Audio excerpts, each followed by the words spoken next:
He was ruthless in business and thought to cheat many a time. He asked us for a dispensation from all court ceremonies. We did not grant it. We could not. Once you've taken the oath of a knight, you remain a knight till death. How'd he die? Where'd they find the body? Quite unusual, the circumstance. He was at a feast when suddenly one of his fellow feastgoers noticed he was missing. The town watch found him an hour later. On his hands and knees, propped against the town pillory, his sword hanging from his neck. He had died of wounds inflicted with claws, not a weapon.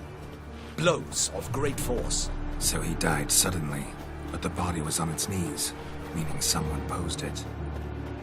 So it seems.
Second murder. Tell me what you know. In the city there are certain nooks. No one reasonable ventures there after dark. Ramon Dulac's corpse was found in one such place. With the first murder, terror gripped the city. Its inhabitants grew wary, kept to safe areas. Consequently, news of the second victim came to us from a group of concerned cut-purses. Criminals fear the beast? Telling in a way. Take it you've excluded the possibility that Ramon died at the hands of these bandits. Do you believe me an amateur? Not hands, but claws killed Ramon Dulac. The wound was deep, clean. His body was found in the gutter, dressed in nightshirt and cap, a pillow placed under his head, and his sword replaced by a bed warmer. Ramon Dulac, a knight who but a dozen years past was an advisor to our father, the Duke. Someone went to a lot of trouble to make him look ridiculous. Maybe revenge was the motive. It's not out of the question. Dulac had shady dealings with the criminal underworld, but no one ever came forth with concrete proof of any misdoings.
So, first two victims were knights, best years behind them. The same could be said of the third. Sir Delacroix was wont to claim that in modern times knights face new challenges, enterprise being the latest addition to the chivalric virtues. He made a veritable fortune in the grain trade. Palmerin even nicknamed him Sir de la Stinchi. Found a coin pouch on his body. Contained florins dating from various times, hailing from different provinces of the Empire. Delacroix loved coin, true, but had no patience for numismatics. Lots of similarities between the victims. All the bodies were found in strange places under extraordinary circumstances. Seems the murderer, whoever or whatever it is, has some meaning to convey. These were honorable men. We are horrified by the disdain, the disrespect with which they were treated. These were knights of Toussaint. Blast it. Might be the point. From what you say, none was a model of virtue. Ever considered that's what the beast's trying to draw attention to? All the murdered men were knights who swore fealty to the 5 chivalric virtues. And even if the... Knights of Toussaint swear fealty to what virtues exactly? honor, wisdom, generosity, valor, and compassion. 5 virtues. Why are they so important to your knight? Strange question. Your Grace, forgive me. I'm a foreigner trying to understand another land's customs. You are forgiven. According to legend, the virtues we cultivate were bestowed upon us by the Lady of the Lake. How we truly came to espouse them, none remember. In Toussaint, we believe men of low birth should be simple-hearted and obedient. We expect much more, however, of our knights. They are to be soldiers and courtiers, lords and servants. Thus, the need for clear moral guidelines. At the time of his dubbing, a knight vows to demonstrate throughout his life honor, wisdom, generosity, valor, and compassion. Beast seems to be pointing up moral decay, denouncing it. Victims were all humiliated. Might have been murdered to emphasize their lack of specific chivalric virtues. Honor compromised by the pillory. Wisdom by ridicule. Generosity by a coin pouch shoved down a throat. It seems to fit, true, though not perfectly. Can't discount the theory if it's on the lips of everyone in town. Say our reasoning's right. Next murder will be just as showy and denounce the victim's lack of the 4th virtue, valor. We can also assume that victim will be an elder knight. Let's think. At the moment, all the knights are either at the tourney grounds or in the palace gardens. Our annual hare hunt shall begin there shortly. Have you heard of the custom? Milton mentioned something. Seemed excited to prance around in a bunny costume. Not sure why. Hang on. Strange circumstances. A knight advanced in years. The famed cowardice of rabbits. Could it be that simple? Is Milton de Peyrac-Peyren the next victim? Milton also knew Delacroix. Told me so down by the river. Damien! To miss something so obvious. De Peyrac-Peyren, Crespi, Delacroix, and Delac formed a knightly team. It was years ago, but... They were a team? They were close friends, tightly knit, and as such earned the trust of our father, the Duke. We often witnessed him turn to them with delicate matters. Later, their paths diverged. Unlikely to be a coincidence. Beast must know it too. It's a lead, I'm sure. Your Grace, we need to find Milton, immediately. Rather problematic. You see, the garden entertainments are due to start, and he's disguised as the hare, hiding somewhere, waiting for some tipsy courtiers to find him. The hare's hiding place is a carefully guarded secret. We must call off the game, at once. First and foremost, we must remain calm. Damien, order the garden searched immediately, but discreetly. By no means can we disrupt the festivities. Panic will only incite the beast to strike sooner. And you, Witcher, follow me. My gardens, my night, I shall take the fall. A murder is out of the question. I will not allow it. Not near my palace. Horses? Ready our horses!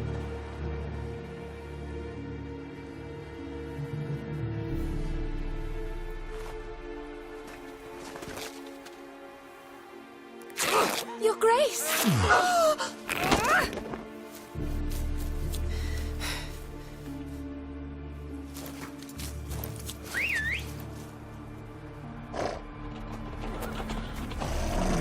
What the hell? Why, I should... Your Highness, Mind it doesn't get wrinkled. Onward!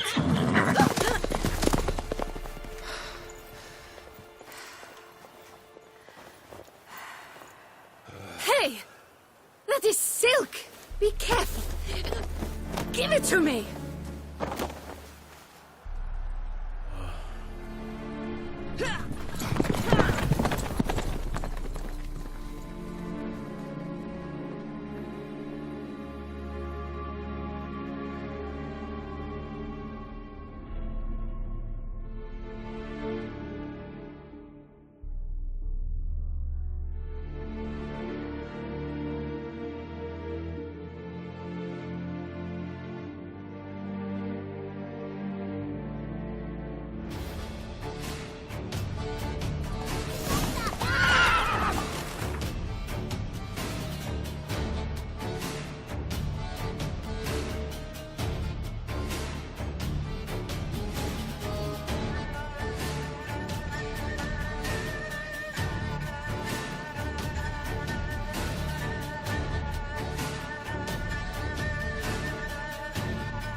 Your Grace seems right at home in a saddle. Like the wind!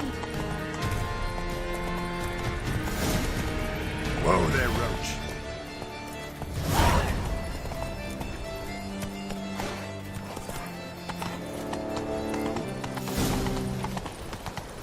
Slithering snake by the lake. Long live Duquesa Anna Henrietta.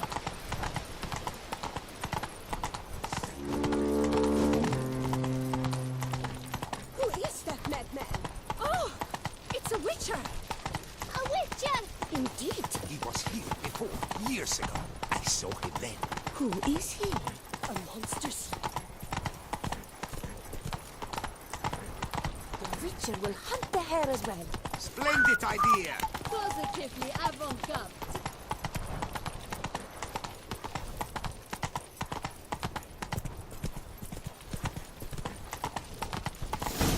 You got lost! Sorry. It's here! Just round the corner! Hurry. We must go to where the game is being held. The participants must find a unicorn's horn, a golden fish, and a phoenix egg.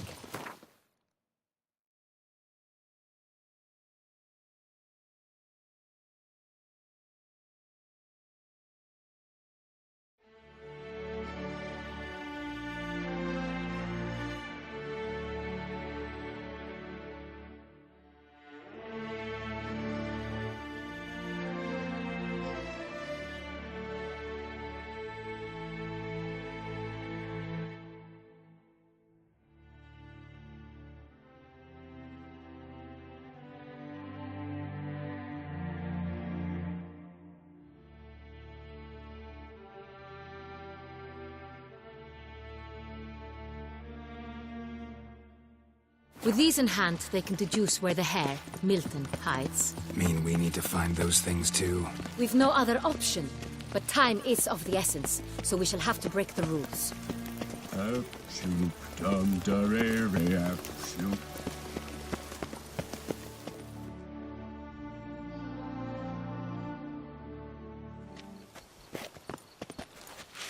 On second thought, through here.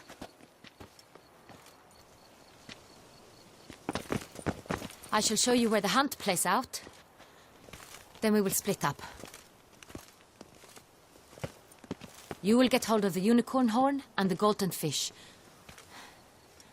while I nab the phoenix egg. That will be quickest.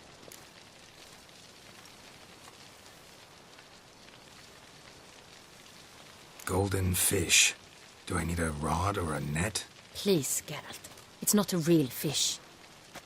Look there, towards the water. See the lights? The hunters are trying to hook the fish from boats.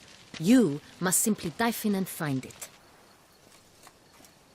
The unicorn. How do I catch it? It's terribly skittish, true, but I'm sure you will find a way to earn its trust. It runs around, over there, look. The golden fish and the horn both contain things or clues that will help us find Milton. Once you have fish and horn, find me among the other phoenix egg hunters. All clear? Then let's get to it.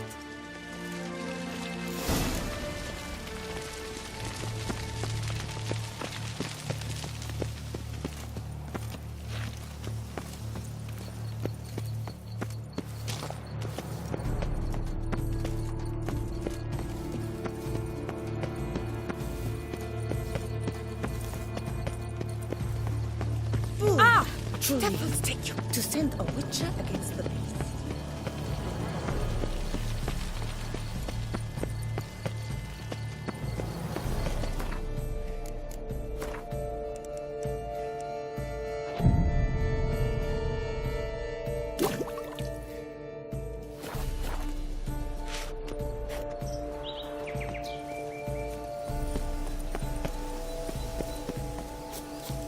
Then we've to look, my lord.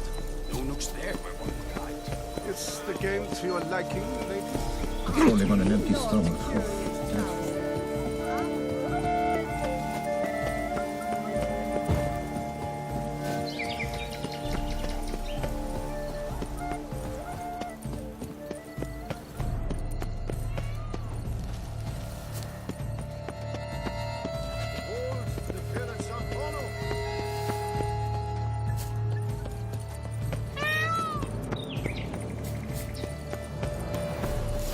Should be easy to spot once I'm under. Am I invisible? Places? Did someone just dive in the water? Perhaps that's the way to do it. Sure, if you're a peasant.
Hey, wait. Stop. It's important.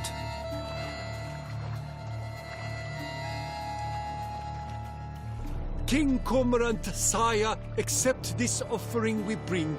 Prithee cast upon us your merciful eye, and bear before us its secrets. As the moon is heavenly coursed of trace, in my domain I await that moment of grace, when a soul of good or ill repute brings me a gift, fitting tribute.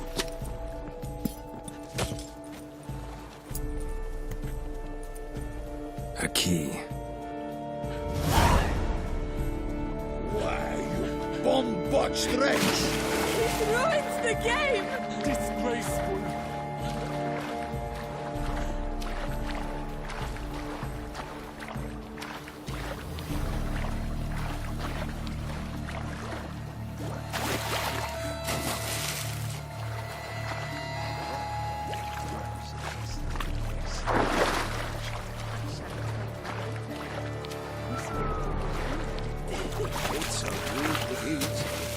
last one is free of Sunlight's captured. It's positively useless. She can't possibly see a thing.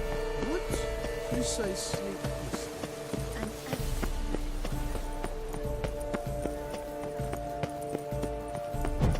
I've 3 tablets, none of which are suitable to show myself.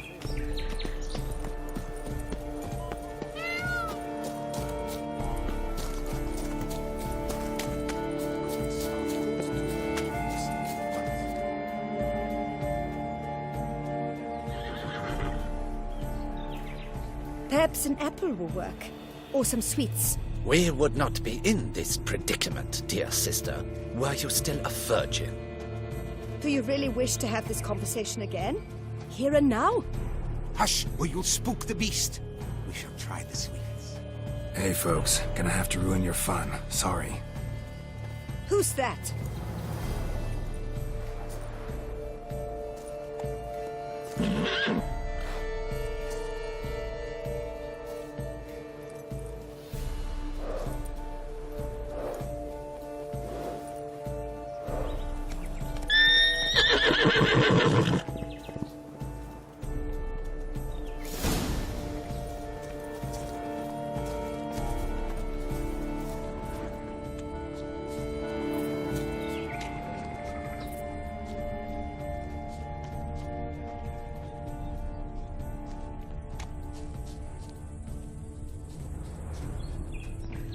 Roach won't eat bread either, except if it's stale.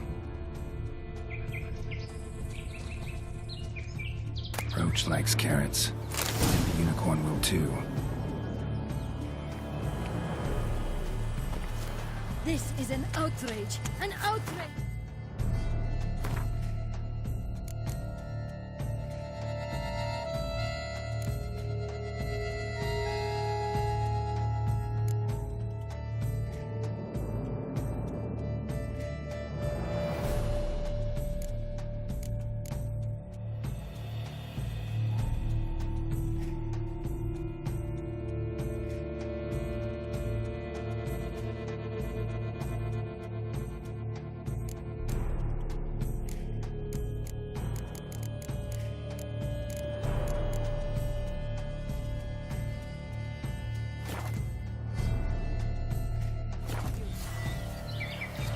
It's against the rules.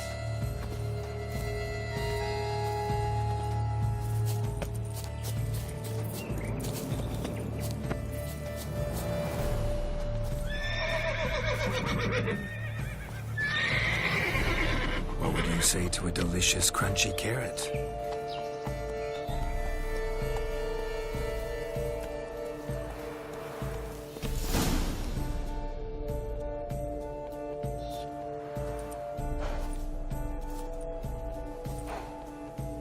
Easy.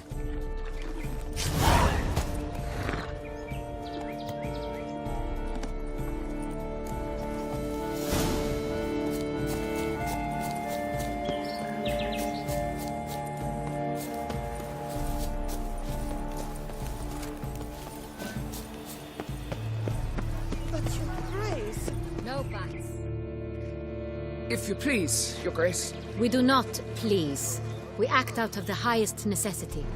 All shall be explained later. But it's against the rules. I am the rules.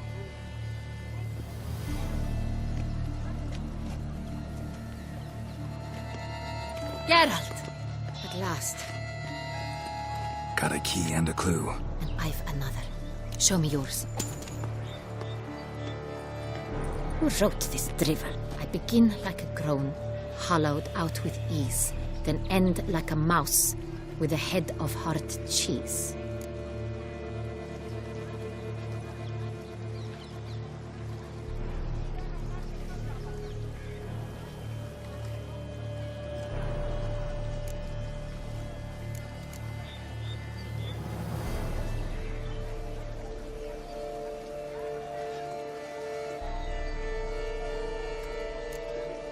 Let's see. Grown with ease gives us green, right? And mouse with the head of hard cheese. Greenhouse? You're a genius. Several greenhouses in the gardens, indeed, but only one locks, the key to which looks just like the one we found. Greenhouse it is then. Let's go.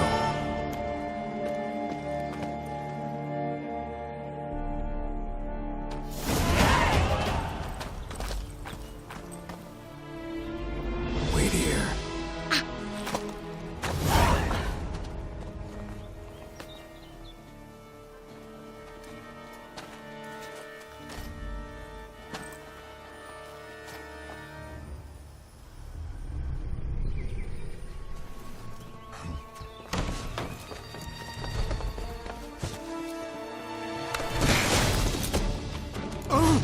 What the butch?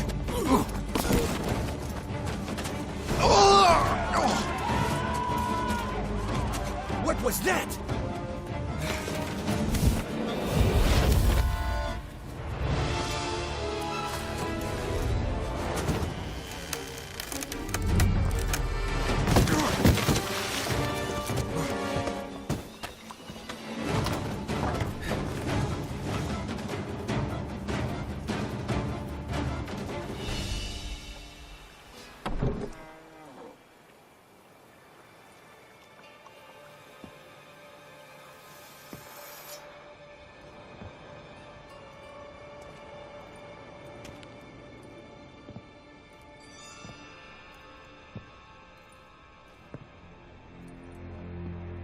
I'm here.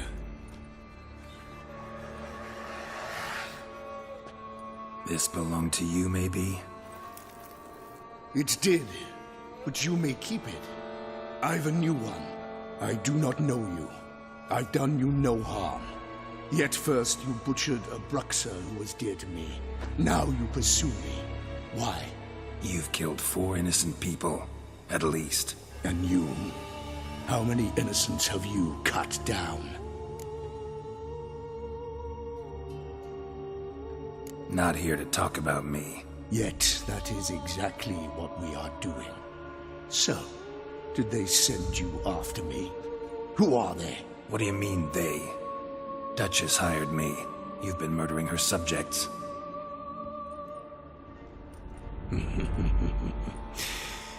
Is it as simple as that? I would ask you to convey to the Duchess that I've but one victim left, but you'll not get the chance.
were to stay where you were. Regenerate! I know you're in trouble. I can help. I'll help myself! No, he's my friend.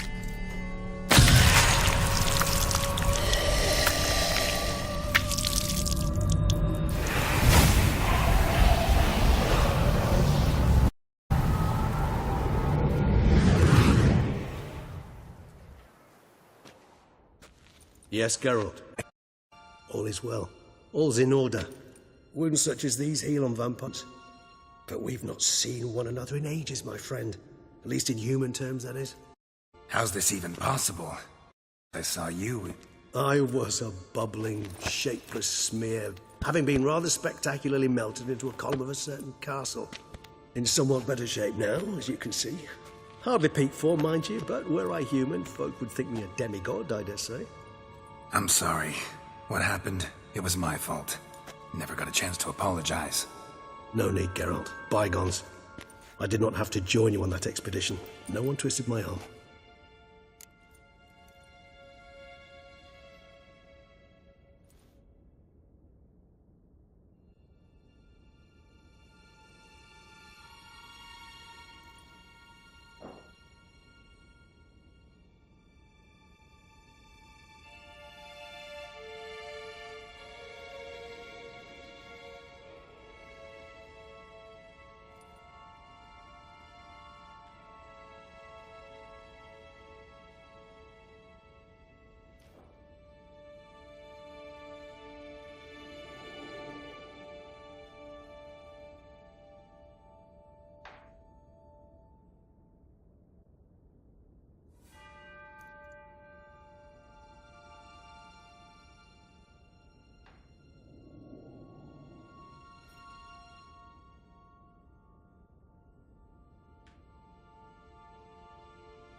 Local serial killer seems to obey you.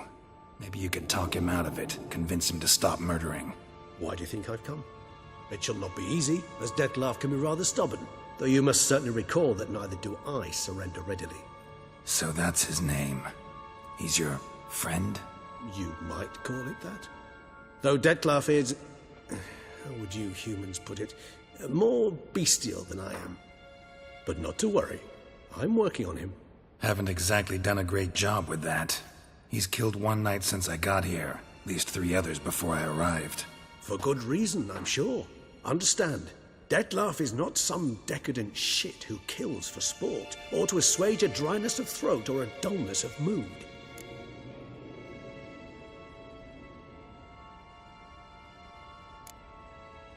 Seem pretty damn sure of that. I am, because I know him very well.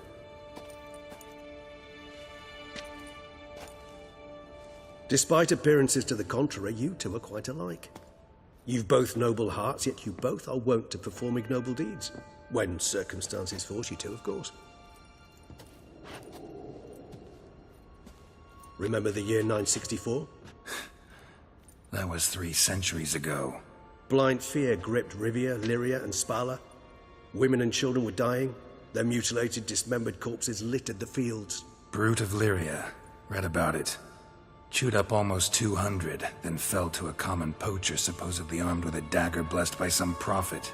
It fell to Dettlaff, who then found a poacher asleep in the brush near his snares and dropped the fiend's corpse at his feet. And thus, a legend was born.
Vampires rarely help humans.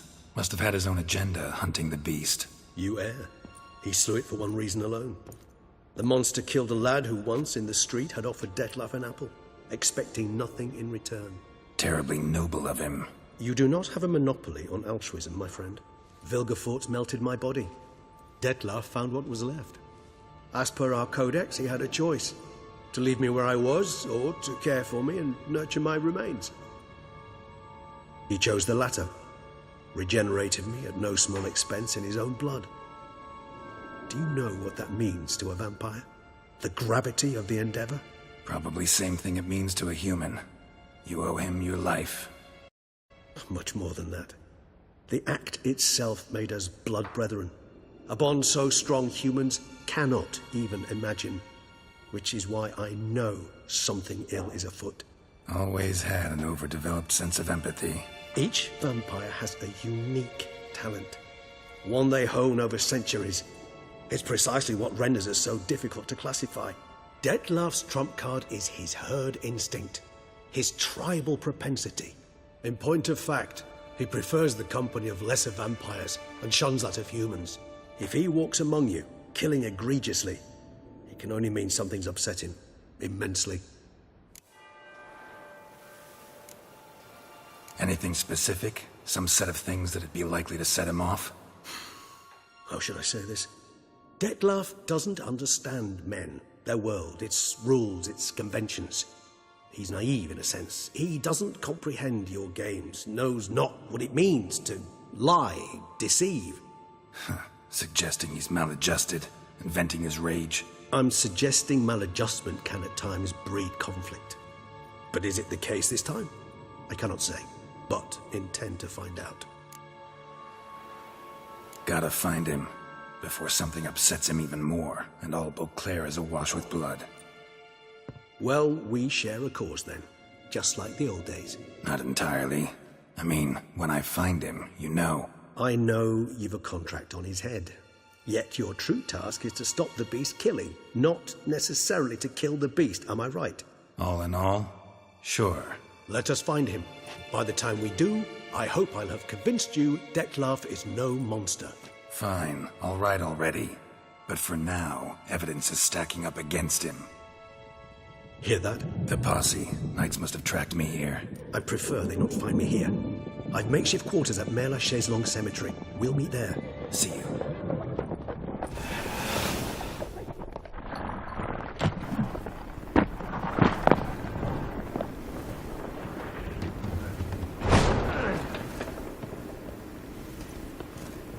Witcher, we flew here as fast as our courses would carry us. Yet I fear we're late all the same. Pray, where is the beast? Still investigating. About to inspect this site. Withdraw your men before they trample all over the evidence. Sirs, we must let the Witcher do his work. Milton's murder cannot go unavenged.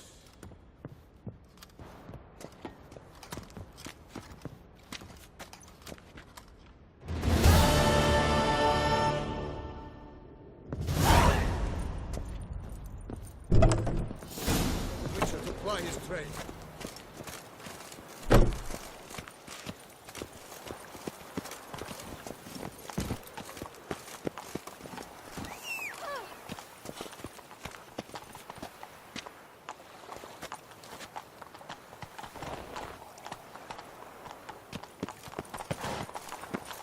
Come on. They say the beast devoured so many. Armor and all. Now they made Deepest apologies. Slow now.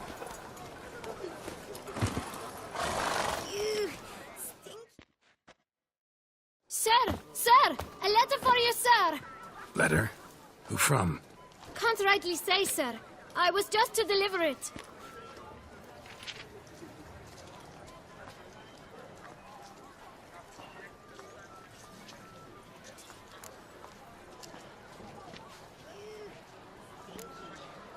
Here.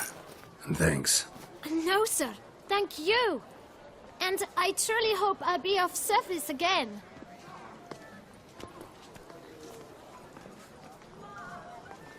My dear friend. I've been told you're on a jaunt to Toussaint. I do hope you don't overtax yourself during the wine festival. The effects of such exertion at your age can indeed prove most detrimental. I've come upon some information which might be of interest to you. While browsing through a colleague's book collection, I found mention of one Professor Moreau of Beauclair, who conducted research into Witcher mutations. The details I've come to learn are rather vague, and his laboratory's location remains a mystery. Yet his journal should at least provide hints as to both. It is said he was laid to rest with it in his tomb. I enclose a map I found in the tome I happened upon. Though less than completely legible, I trust it will prove useful nonetheless. Should you grow tired of sampling Beauclair's ladies, wines, and other exquisite delicacies, this matter might prove a fruitful diversion. Investigate at your leisure. Your friend, Yennefer. A professor who studied Witcher mutations. Might actually be worth looking into.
Move it!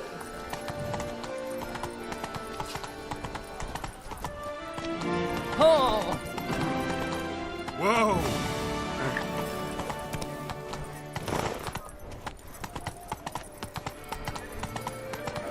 Do you know the colors I would see on the Duchess banners? Whoa there, Roach.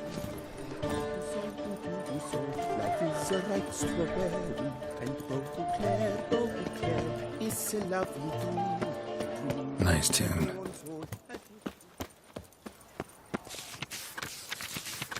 Vox c'est la vie. Might be worth looking into. I imagine you've been all over the world, Sir Richard. Sir de Perac Perundead. How the mighty fool. That's it, Roach. Oh! Oh! Hey-ya!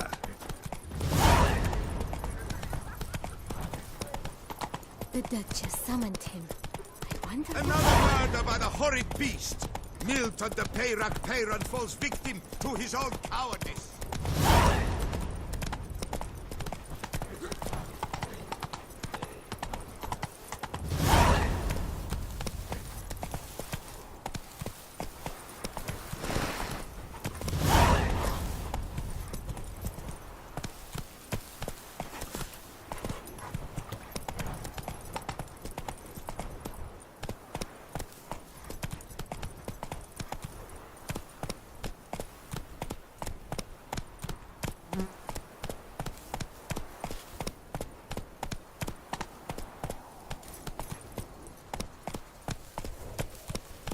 That's it, Roach.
Hey-ya!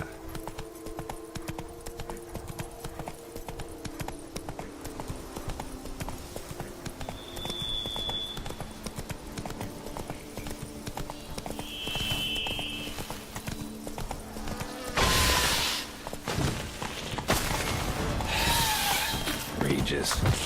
Couldn't have picked some other place to meet.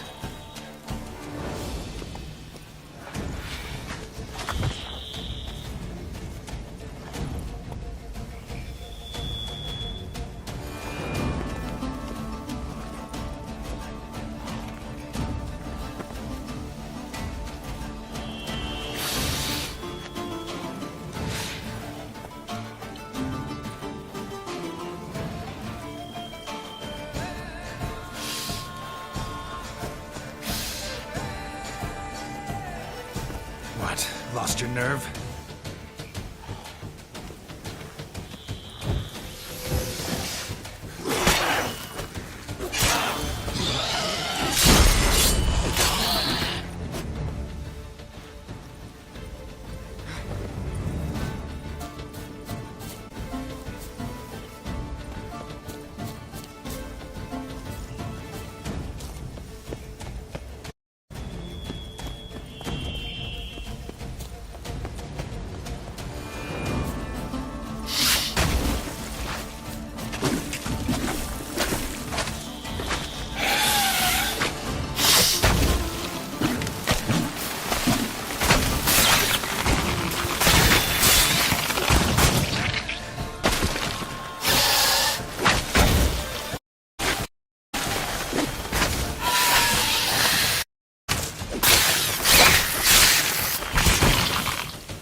Regis! Damn it. Locked. No way I got the place wrong. This is it. Gotta be. Gotta be another way in around here.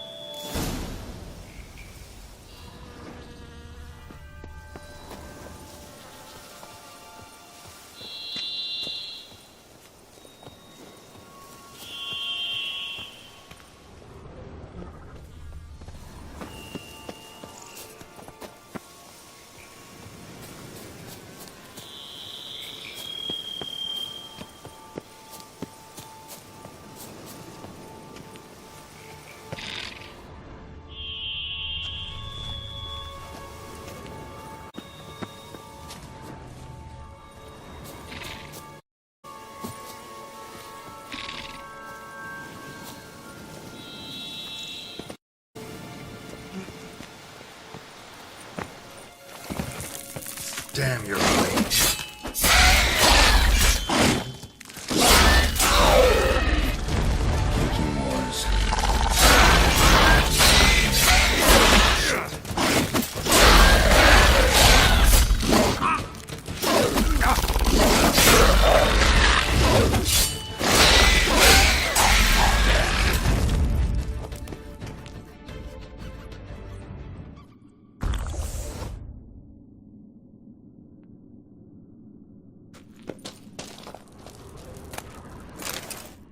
Kicking more eggs. Need to incinerate these to ash.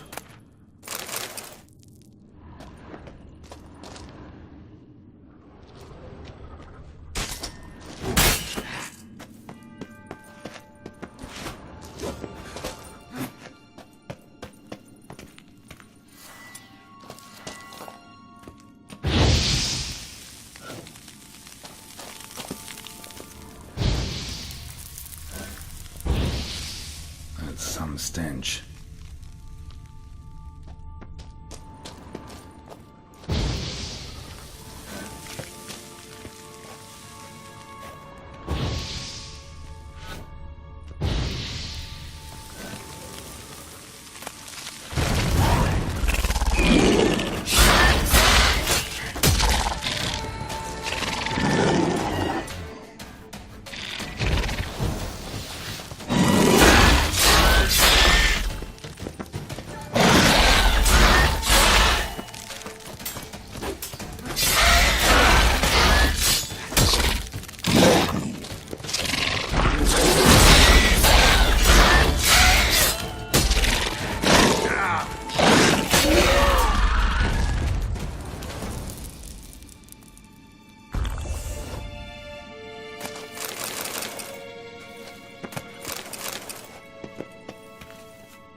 Agreed to meet a vampire at a cemetery. How much more cliché can you get? Nothing comes readily to mind. Could have left the door unlatched. What of my privacy? I value it rather deeply. Unmolested, especially by unwanted guests, that's my preferred state. Besides, I knew you'd find a way to get in. True enough. Need to find your friend. I'm hoping you'll agree to help. I shall do whatever's in my power. Yet what you want or even need must matter little. What matters is what Dettlaff wants. If he does not wish to be found, you will not find him. Ever. End of story. Come on. Gotta be some way.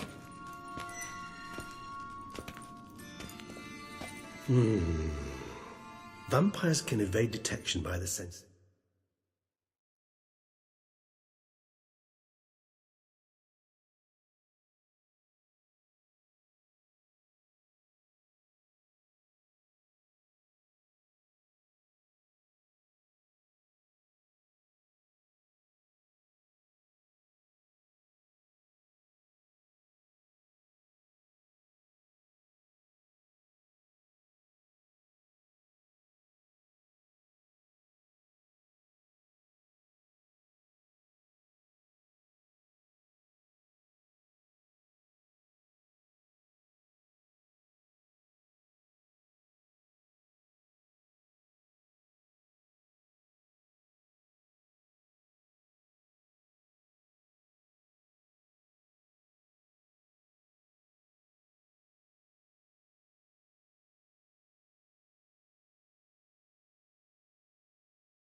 And no divination magic works on us. Even the most precise megascope would be useless. And this? Could this help?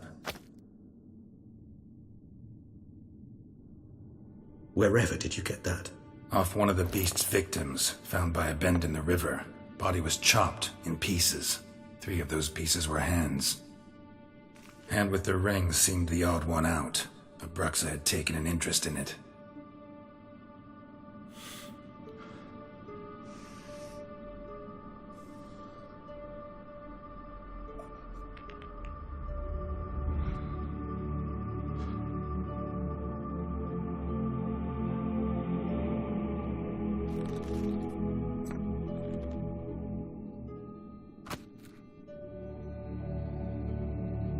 It's Dettlaff's hand, without a doubt.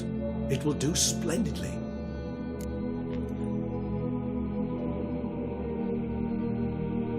The hand.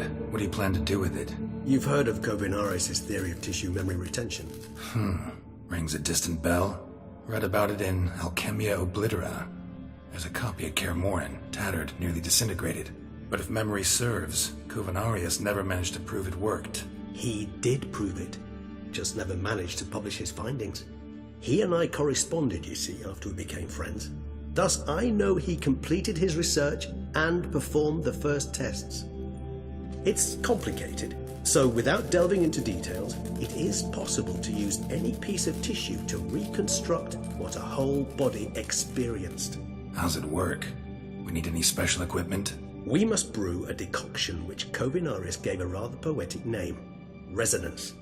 Once imbibed, it sends one into a trance similar to that induced by narcotics. This triggers visions of events linked to strong emotions experienced by the tissue's owner. Picture it as dreaming a fragment of someone's life. Any chance we might see what Dettlaff was doing just before he lost his hand? Indeed. Though I also hope resonance will reveal the location of Dettlaff's hideout. Ring's pretty intriguing. Made of no metal I've ever seen. And the ornamentation. It comes from our home, where we lived before the conjunction of spheres. It's actually mine. I received it from a dear old friend. You might call him a humanist. He saw us vampires as guests here, guests who owe their hosts, meaning you humans and the elder races, respect. Respect? Meaning not to treat us like cattle to be slaughtered for food? Precisely. And the reason why I in turn gave it to Dettlaff. To remind him of the ideals my old friend championed.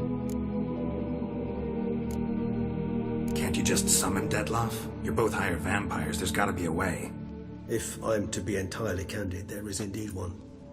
But believe me, we will be better off never availing ourselves of it. It is a last resort. Absolutely. Last resort? The hell? Why? There is a being who can summon Detlaff. Possesses the authority, even the power, to force him to appear in a given place. But the very act of contacting this being, well, it's akin to walking a slack line extended over a chasm filled with molten lava. An exercise as perilous to me as it would be to you. A risk I'm unwilling to take. I beg you, let's do it my way. It will be both quicker and easier. Covenarius spent half his life proving his theory. Wild guess. Making a dose of resonance won't be easy. You guessed correctly. In addition to Detlaff's tissue, we shall need a powerful occipital lobe stimulant. Effectively a poison, to make one susceptible to visions. Well, got a few ingredients to choose from. Unfortunately, all are pretty rare. There's Mamoon glands, but closest ones I know of are in Vizima. A spotted white saliva would also serve, but they were cold to extinction over a century ago. Could go with a kobold's eyes, but the creatures are sentient. Rather not gouge one's eyes out. Given that we lack the time to sleuth this out ourselves, permit me to summon some help.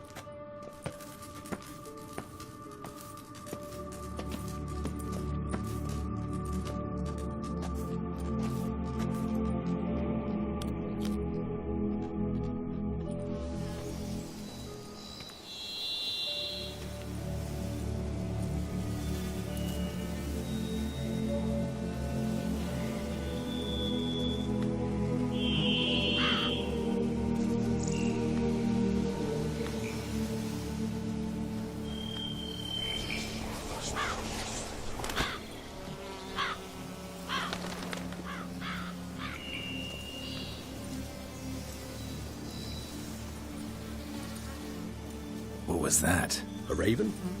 Rather a common sight at this latitude. Very intelligent fowl.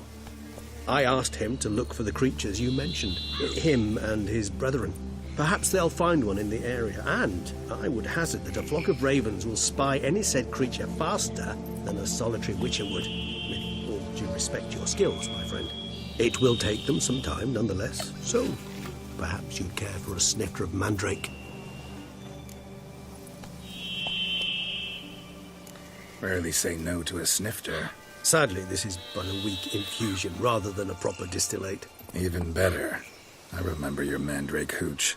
Made people say things they'd have rather kept to themselves. Now, what could Geralt of Rivia prefer to keep to himself?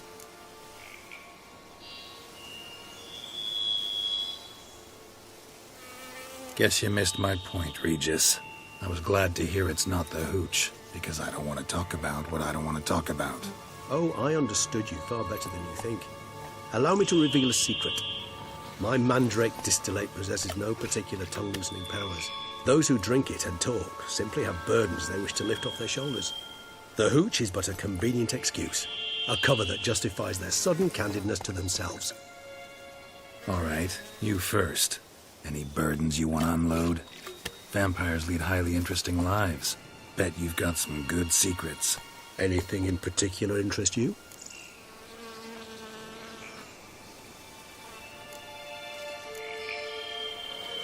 Curious what you did after you were reborn. As I'm sure you can surmise, at first I was thoroughly absorbed with recovering. As it is, I've still not recovered completely. Yet I was so weak the first year that I could not stand or move on my own. Detlaff bore my weakness bravely, showed great patience. If not for him, I wouldn't be here, and I'd have regenerated far slower.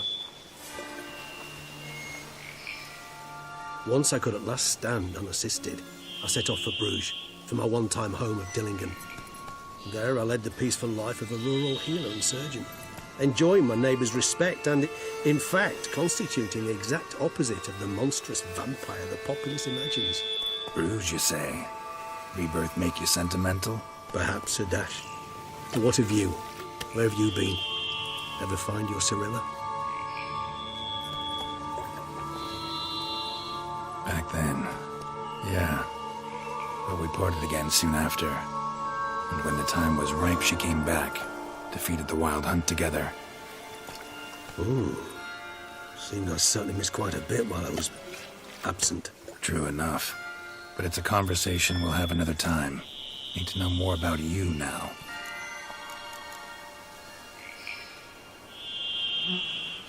Gotta ask you the big question. One everyone wonders about. What happens after death?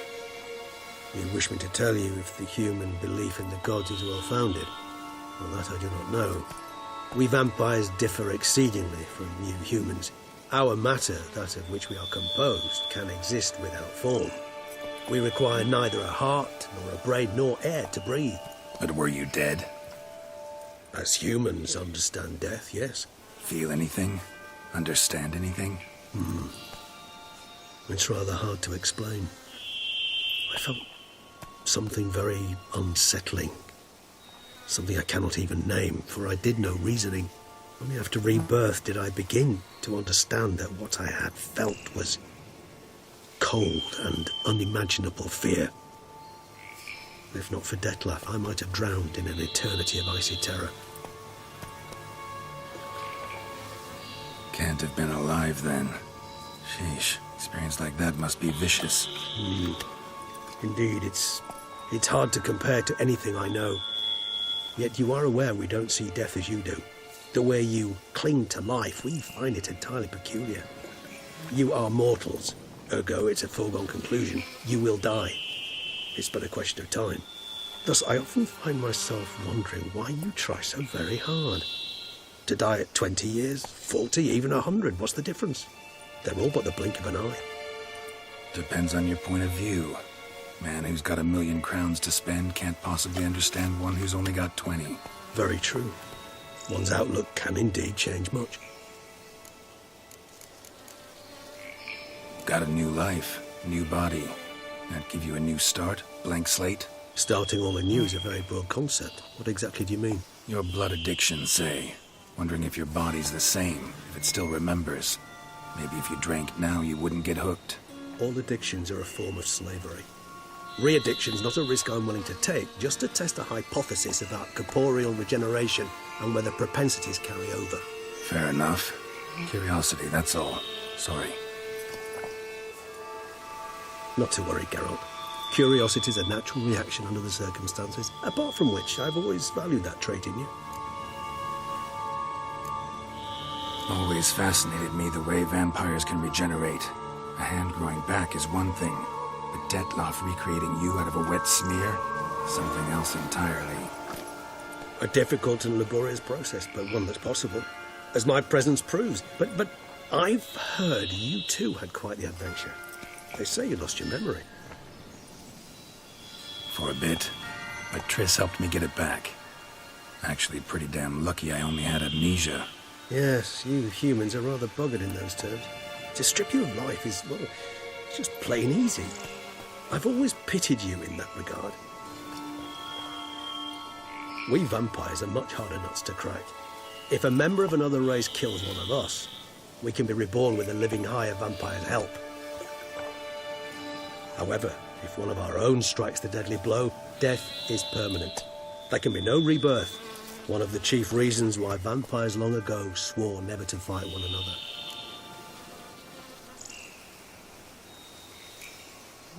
All right, give you one question. What do you want to know? One question to ask one as fascinating as you, Geralt. Cruel parsimony, I'd say, but I shall do my best to make it count. If you were to die and be reborn as I was, in your new life, would you choose to be a witcher?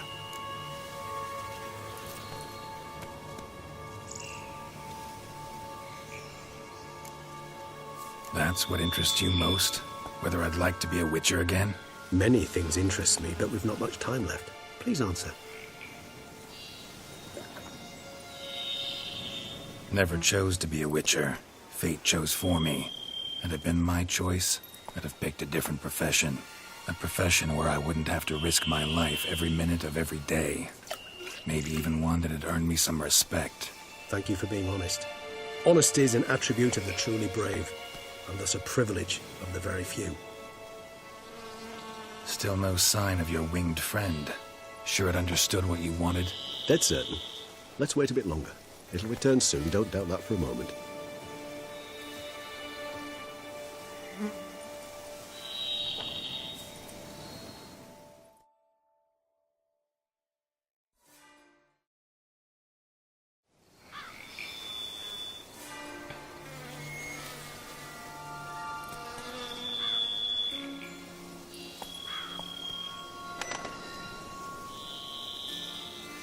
Ever vigilant, even in his sleep. Quite vampire-like, in fact. Are you absolutely certain they don't administer a few of our genes during the trial of the grasses?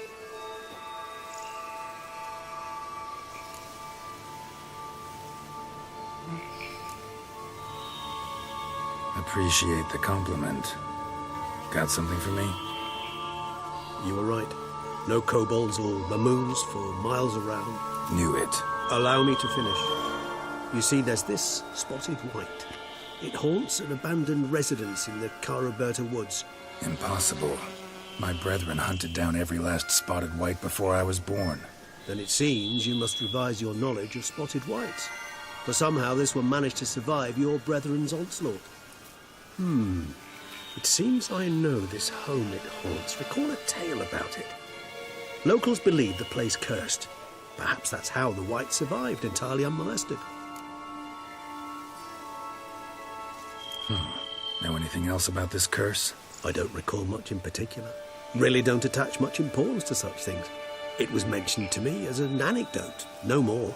Come on, search your memory. Something, anything could be important. I believe it had a relation to hunger, or, perhaps greed, rapacity. Someone was punished for something... Textbook definition of a curse, pretty much. Sorry, Geralt, I try not to clutter my mind with the details of every far-fetched tale I happen to hear. What are your thoughts? A specimen of a species thought long extinct, and a curse in one place. That a coincidence, or are they related? Ah, professional curiosity. Personally, I've nothing against you delving into this dilemma, but please remember we need the white's saliva. Nothing beyond that.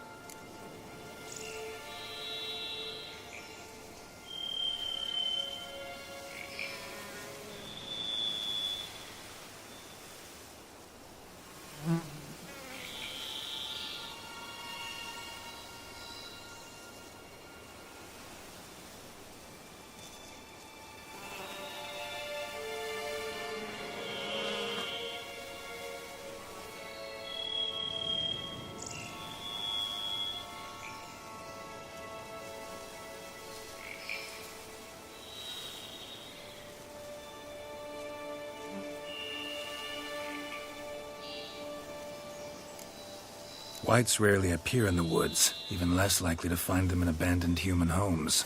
They inhabit remote wildernesses, old abandoned cemeteries. What's your point? This might not be a spotted white after all. Your little helper might have made a mistake. I sincerely doubt it. Ravens are devilishly intelligent creatures, and they've highly developed observational skills. What exactly did they observe? The area around the estate. It's covered in spoons. Spoons? Spare me the skeptical smile. I'm but the bearer of this news. But perhaps this spotted white is a hoarder, or the spoons are somehow related to the curse. Let's do this.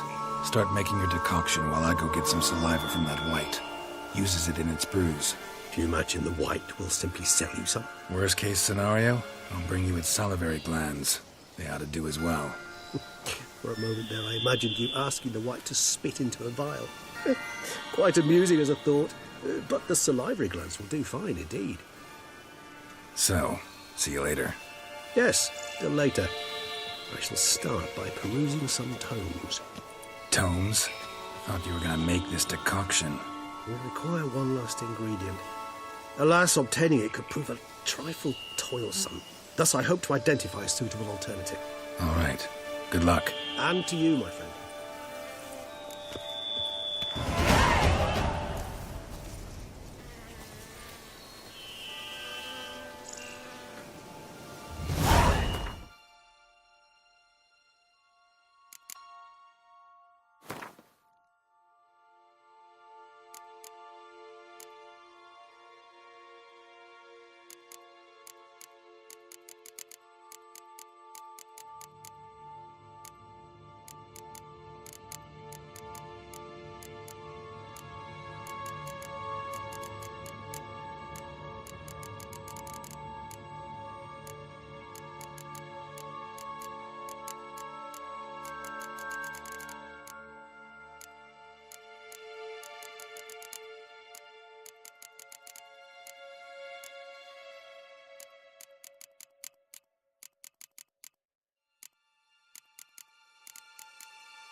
Welcome home, sir. I am Barnabas Basil Fawlty. By order of the Duchess, I shall serve you as Major Domo of Corvo Bianco. I previously served with distinction at the Nibli family manor and in Nazaire with Admiral Rompali, who, as you are certain to know, is an extraordinary, demanding gentleman. Whoa, Barnabas Basil. One thing you ought to know. I'm not your typical landed gentleman. Truth be told, this is the first real property I've ever owned. Oh, in that case, you must leave it all to me. I shall organize, see to everything, and whip the house into order. I dare say this place will soon be the most prosperous vineyard around. Great. Can already see I'm in good hands.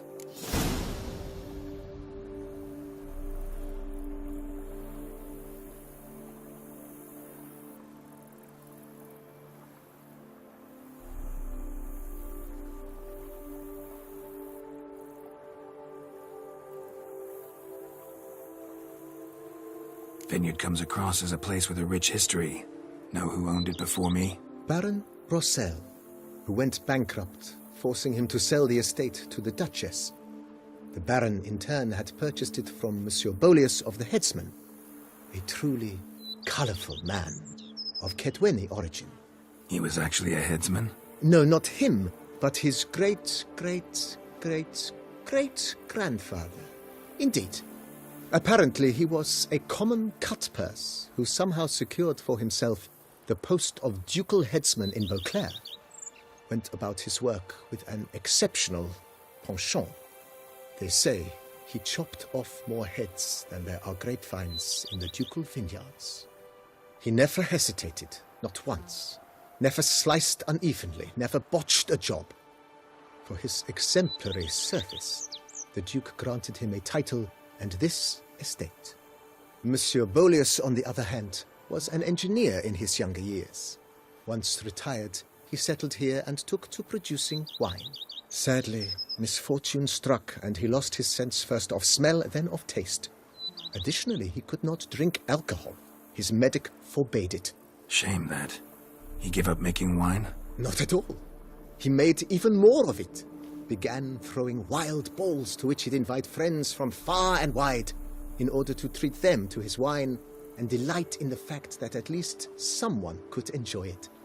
It's the sort of man he was, Monsieur Bolius. Mind giving me a little tour de Corvo Bianco? Not in the least. Follow me, please. I think it would be practical to begin on the hill.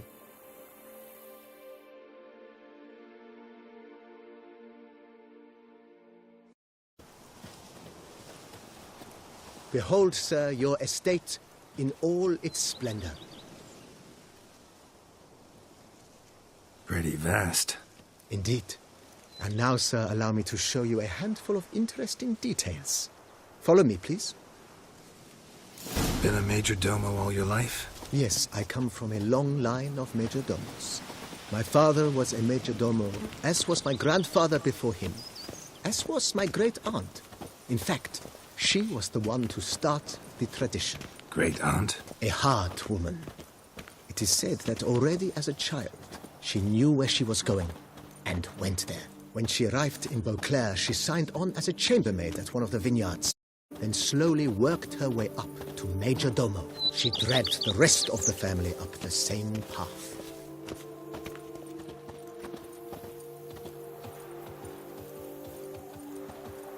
The servants' quarters.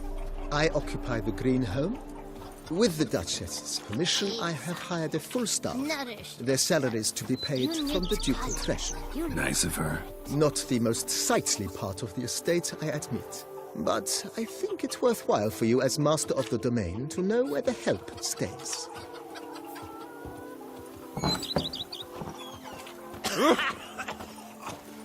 I've worked up to my chin and I've caught some rot.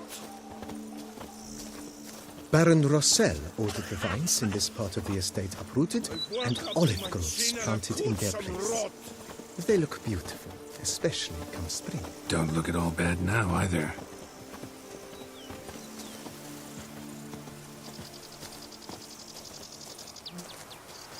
Down below lies your vineyard, where we grow a strain of Carfanere, one of the world's oldest, aged in oak barrels. It provides for an exquisite wine with distinct blackberry, wild cherry, plum, and cinnamon notes. Marvelous. Have to try it one of these days. The Dutch is small, but do you know any who's not heard of our wines? Nice well. Picturesque. Yes, though it ran dry long ago. During the raucous feasts Master Bolius held, he would order it filled with wine. There's a tale about a guest attending a Bolius ball for the first time and thus unaware of the custom. He had suffered great heartbreak and had decided to end his life by jumping into the well. The festivities were coming to a close, and the well was nearly empty when the suicidal guest finally jumped. Instead of killing himself, he merely broke his legs. To numb the pain, he drank the wine. Drank himself to death? Not at all. When found the next day, he had concluded he'd witnessed twin miracles. The water had been changed into wine, and he had survived. He retired to a monastery in the Dragon Mountains and began preaching the wisdoms of Lebioda.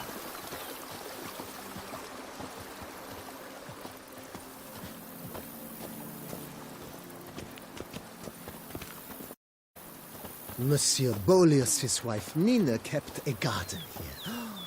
A supremely lovely place it was. Bit neglected now. I agree. Yet nothing stands in the way of restoring it to its former glory, and once again planting it with herbs and other vegetation.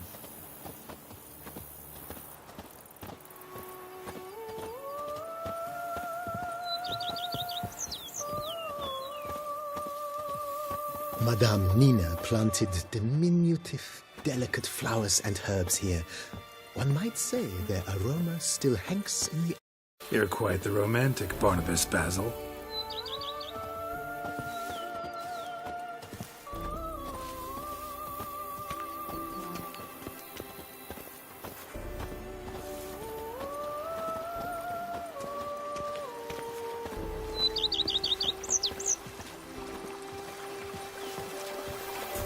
Are knights errant?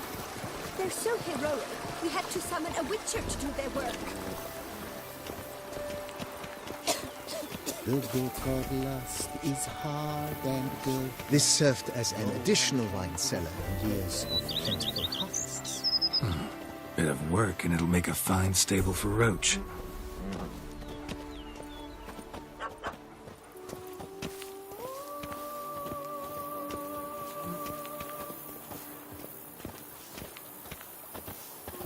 The cellars, voila.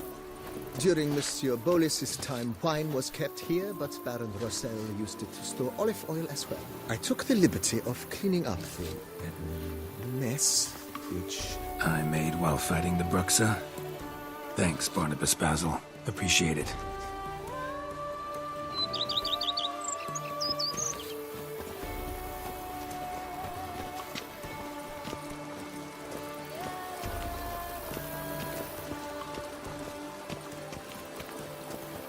As you can see, the facade is, how to put it, slightly stained. But one cannot deny it, a certain subtle southern charm. True, though it could use a bit of subtle paint.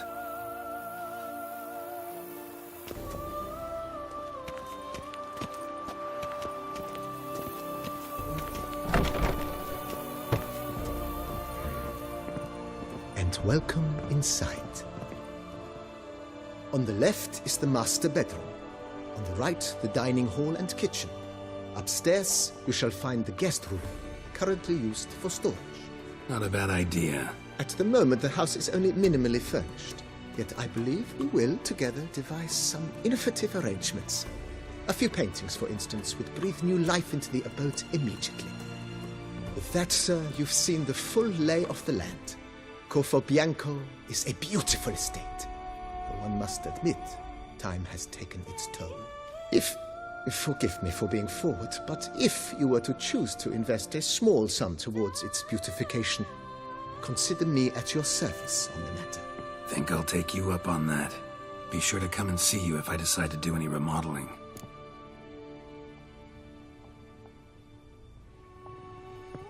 Mentioned the place could stand to be spruced up. Oh, most decidedly, sir. The question is where you would like to begin this rejuvenation.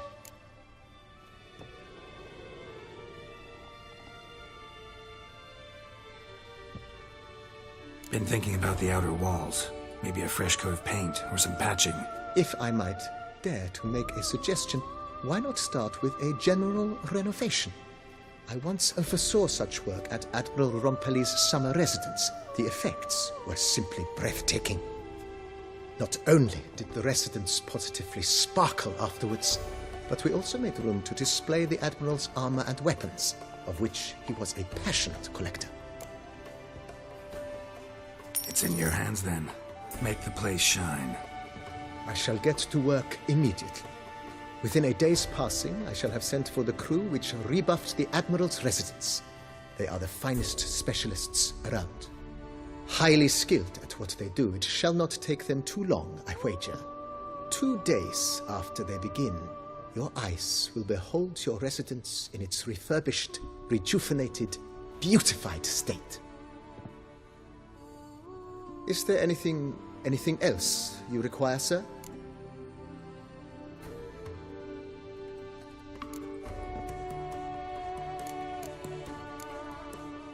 Know what? Changed my mind. Not in the mood to talk about redecoration today. But I wanted to ask you something else. I shall be glad to answer your every question, sir. Thanks. Gotta get back to my business now. See you soon.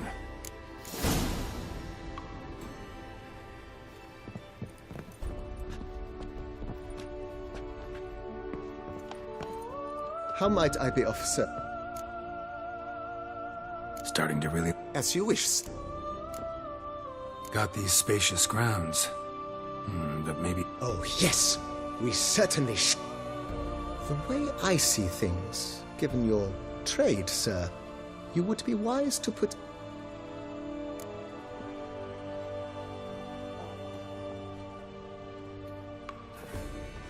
My armor needs work from time to time. You know.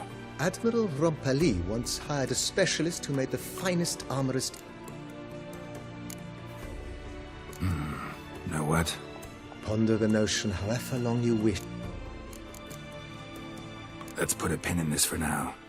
Not the slightest...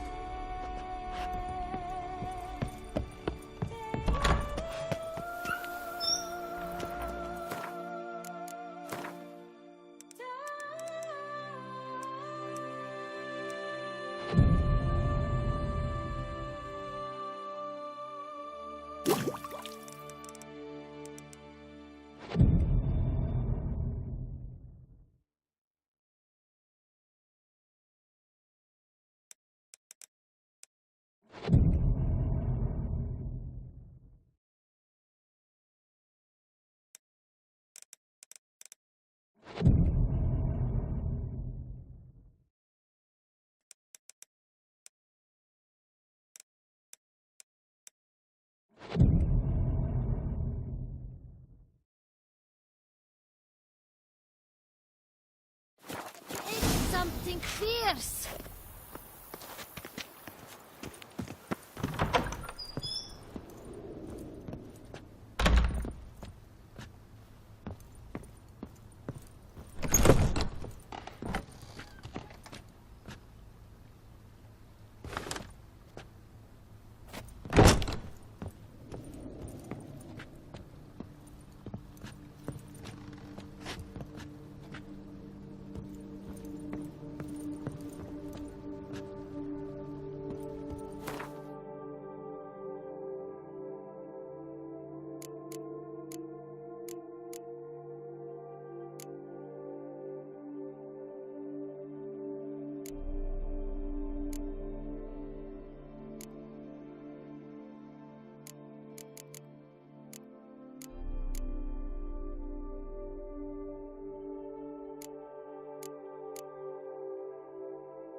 better than stew. For stew you have to chew.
Run, Roach.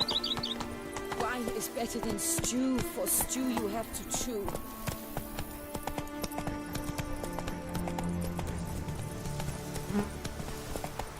Now I shall sink you a song. 1, 2, Who would have 1, 2, thought? 3, 5. Not so.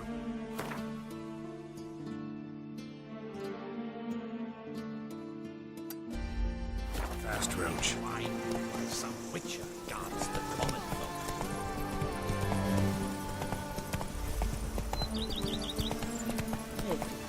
Saying wine, mock and swimming wine. It's enough to drive you fit. Take it easy.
Come on.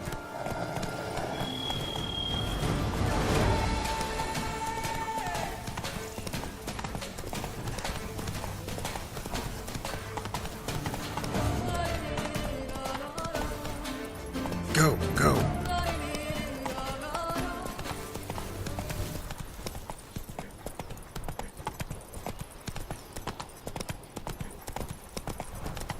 It's thin stripings around here. Lights At least the like an weapon's infant. pleasant. It must be born.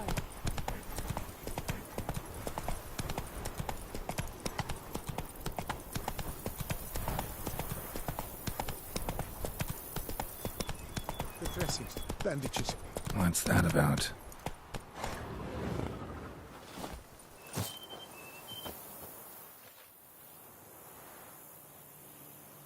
The dressings, bandages. Where did I put them? Forget it. Bandages won't do him any good. What? Oh, but he breathed still a moment ago. Mm-hmm. Breathed his last then. Bled to death. Legs broken. Femoral arteries ruptured. Wound like that, you're dead in minutes. Gods. What happened here exactly? I was rolling through, fully loaded, when I heard screams. This one crawled towards the road, then drooped to the ground, lost consciousness. I jumped down to help him, dress his wounds. Then you appeared. Pretty admirable stopping to help a stranger. Truthfully, when I saw him, I considered it might be an ambush. The thought entered my mind, I near decided to crack the whip. But to abandon a man in need? It's simply not the decent thing to do. Decent enough in many other places, believe me. Before you go on, clean your hands thoroughly and burn your shirt. Might also want to rub some thyme on your body to be sure. Smell of blood might attract ghouls otherwise. Who might you be, precisely? A witcher. Oh. Do you expect some beast might have killed him? See what we have here. Legs broken, but cause of death's the wound. Small but deep, edges unfrayed. Either a thrust weapon or a thick claw. Maybe a wyvern's. Tough to say, and... breastplate's unusual. Dented. It's got a patina. An antiquity, I believe. I deal in these things, so... what's puzzling is... why did he done it? Not likely to learn that from him. Now to figure out where he came from. From that house, I'm assuming, but need to investigate. Got some work to do. So long. Wait, I will come with you.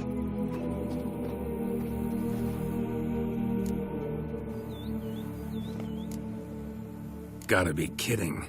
This isn't a garden romp. Whatever killed him's damn dangerous and it might still prowl the area, so if it's all the same, I'd prefer to accompany you. So be it. But stay close, keep it down, and don't touch a thing. Trail leads to the house on the hill. Which stands silent as a grave.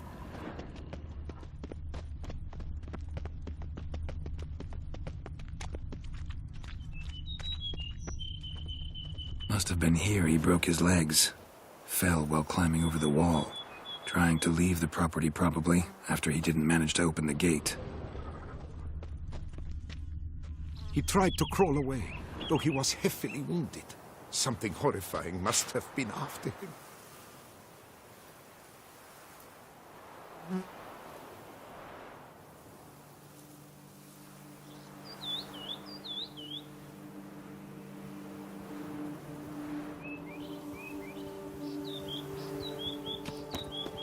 Gate's locked from the inside. Clearly been jostled, though. Something tried to get out. The very thoughts. Must have been here he broke his legs. Fell while climbing over the wall. Trying to leave the property probably, after he didn't manage to open the gate.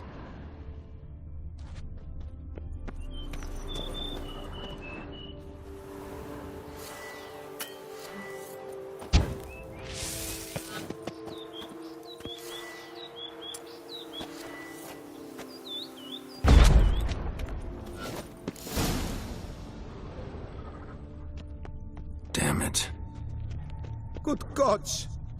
Servant, stabbed to death. Over a dozen blows object. Some post-mortem. I cannot believe this the man. It was a monster, to be sure. Torso punctured with great force. Blow pierced hardened steel. Man on the high road. Breastplate was identical. Throats massacred. One mighty blow. Shield along sides old and dented. Swords ceremonial. And Shay handiwork clearly. Ceremonial bowls. For little sacrifices? Of what? Please, do not say human.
Something catch fire, explode, strong stench.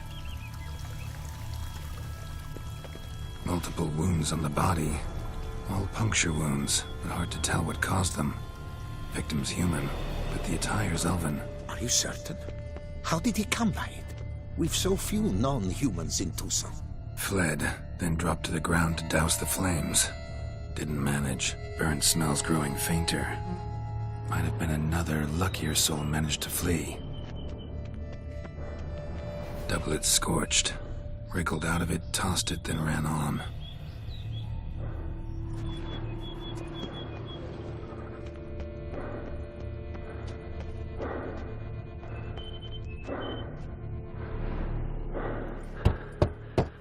Perhaps there's no one inside after... I know you're in there. Breathing's loud and clear. Open up. We mean you no harm.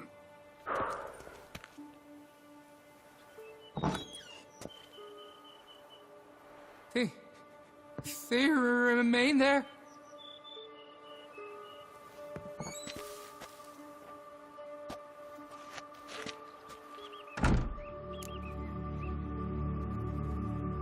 Listen, I'm a witcher. I'm here to help you. But if that's gonna happen, you gotta answer some questions first.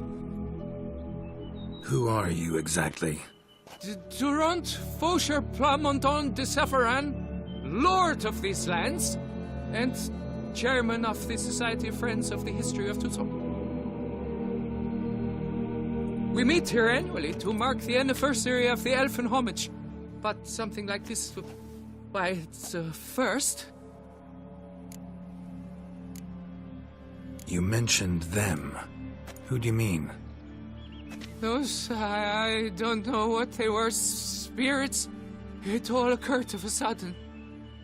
We were staging a scene, the death of paying homage. There was a flash of light that blinded me completely.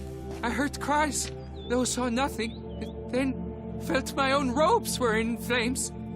I broke and ran, threw off my doublet, leapt in here, and it shut and locked the door behind me. They pounded on the door. I thought they would get through. I thought I was done for, but in the end, it grew calm. So while reenacting a scene from the past, somehow, unintentionally, you summoned a specter, a Korgorath, or a tube, maybe. What? What now? Best thing? You gotta do it again, of course. Are you mad? Would you have this thing kill us? No, don't want it to kill anyone. Precisely why I gotta do my job. Summon it again, whatever it is, and tend to it once and for all. Durand, think I can reenact the pledge? The giving of homage, alone? It was a great momentous event, the surrender of Tucson's last elfin king, you will need at least 3 individuals.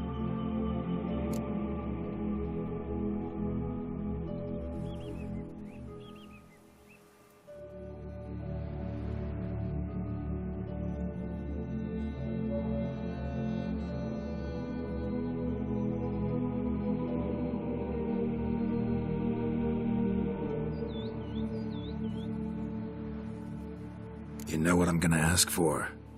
Need your help. But I'll understand if you turn me down. No objections? Good. Let's get to work. Start by clearing the corpses. Got some time. Won't start the reenactment before nightfall. Things of this sort are a lot more likely to work after dusk. One last thing, though. My pay. Don't work for free, you know. Understood.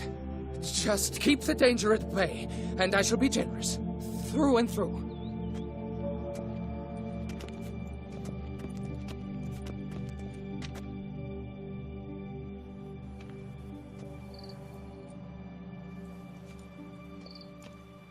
I will stand, or rather, sit in for King Ludovic, upon the elfin throne, while you, Witcher, will play the Enche ruler, who we must don the costumes. All must be just right.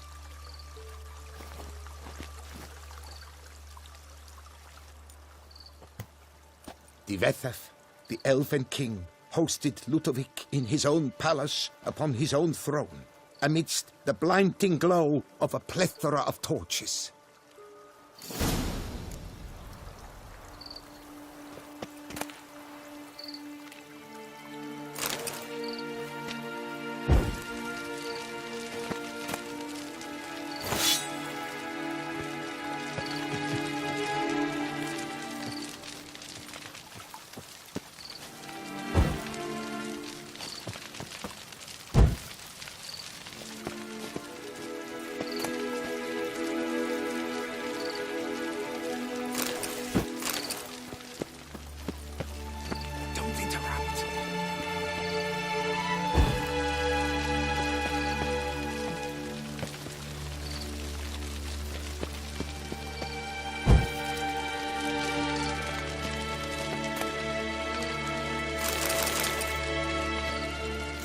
Divethef laid at Ludovic's feet a loaf of binnen and elfin bread, thus granting humans rule over seat-yielding lands. Don't interrupt. Then Divethef filled the ornate ceremonial bowls with elfin wine, Gwynnoeth, the sweetest blood of the land that had been torn. At long last, the elfin king grasped his sword and shield, thus symbolically passing command of his armies to humans.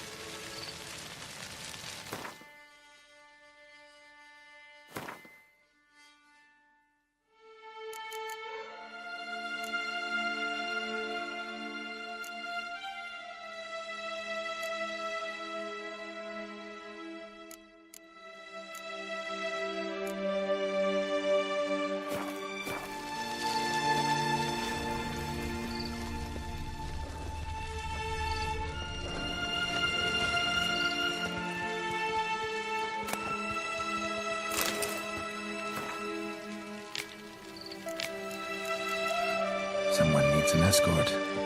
Not something I do often, that might be worth investigating.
Elven king, erect in his pride, Ludovic then spake.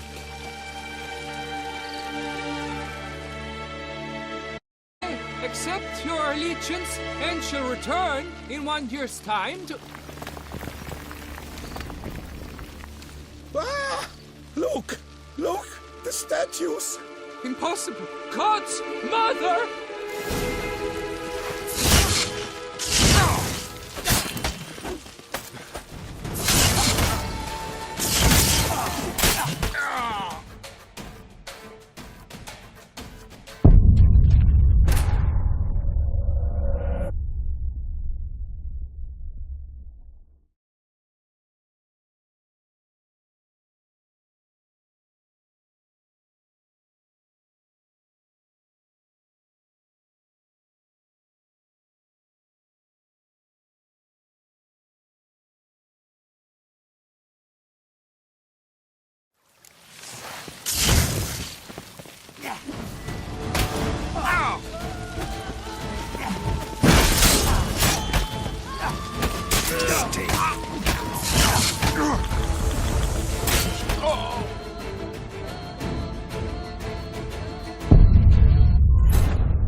Time to end this.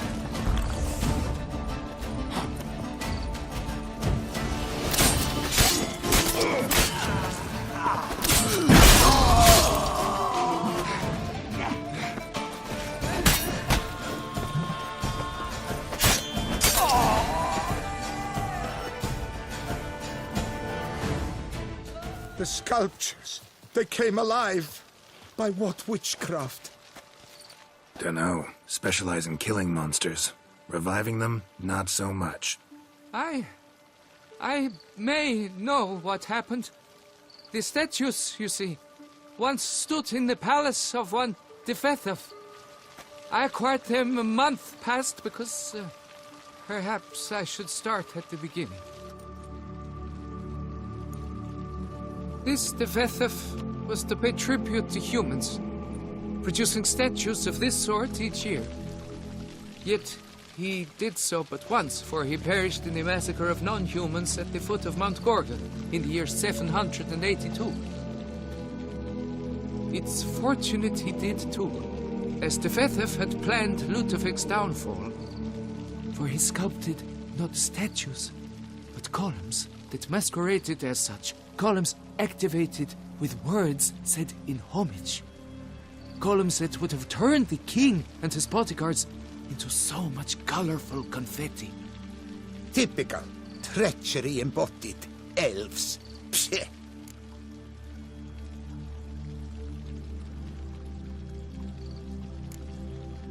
Beast's dead. Path awaits.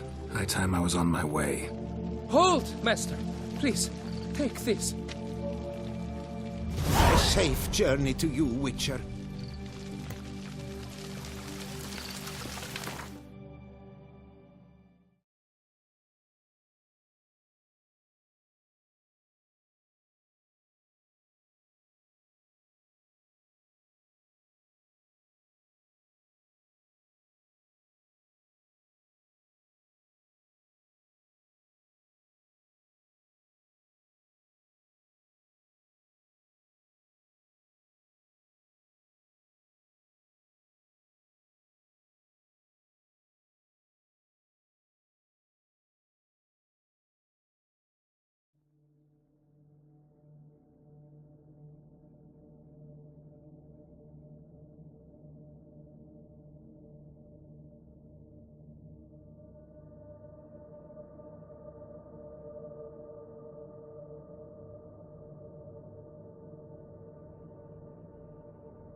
Come on.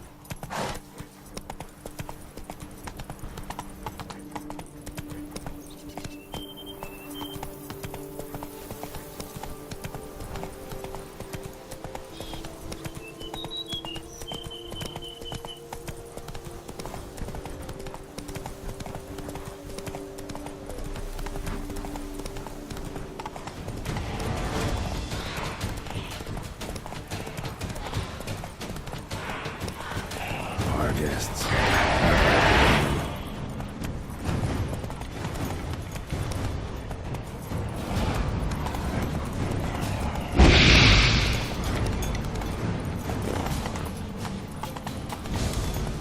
Strange. I sense that the spoons are beating out some kind of rhythm, a message, trying to tell me something.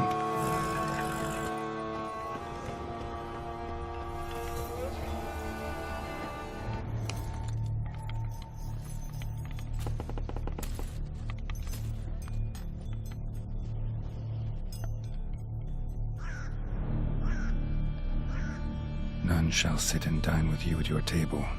No spoon you have shall say to you, never again shall you wish to spy your reflection in the mirror. Sounds like a curse, all right.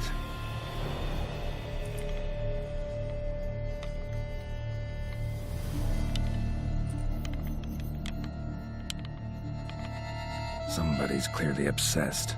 Regis mentioned the place might be cursed. Can't be a coincidence. Need to look around.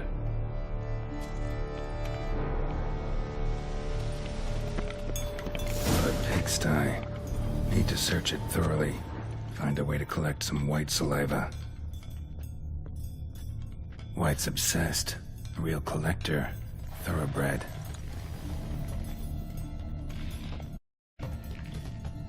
Spoon. Pretty ordinary. Maybe a little old. Spoon's incredible. The craftsmanship. Must have graced a rich man's table.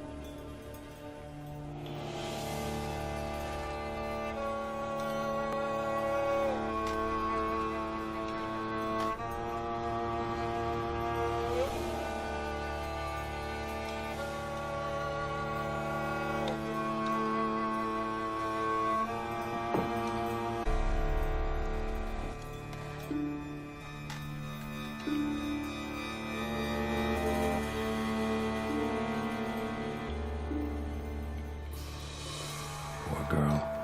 Realized she was changing into a monster. Recorded it in her diary. Poignant.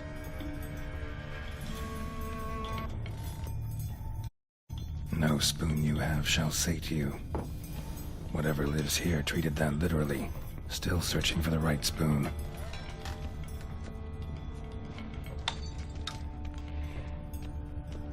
Another spoon. Yep, just as normal as the last one.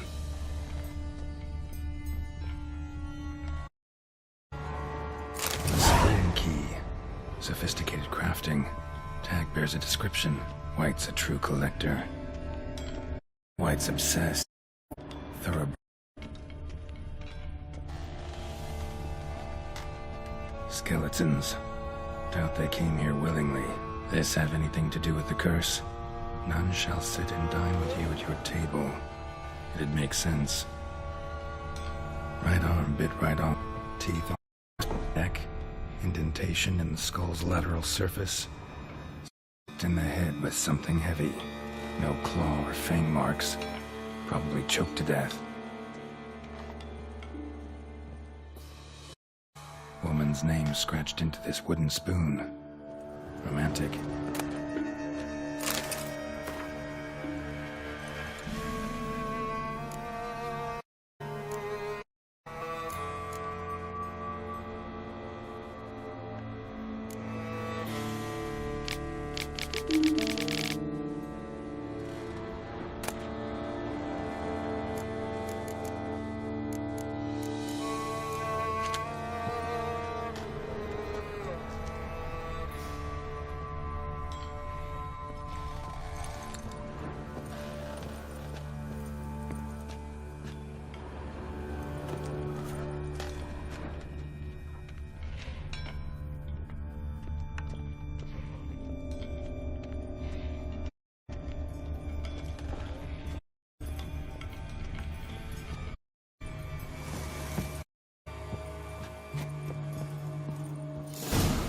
like a White's lair. Bit atypical, but still. Cauldron should be somewhere around here. Spoon, ordinary. Maybe a little old.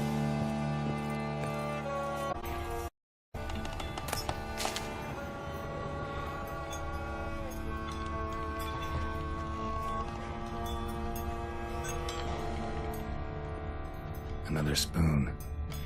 Yep, just as normal as the last one.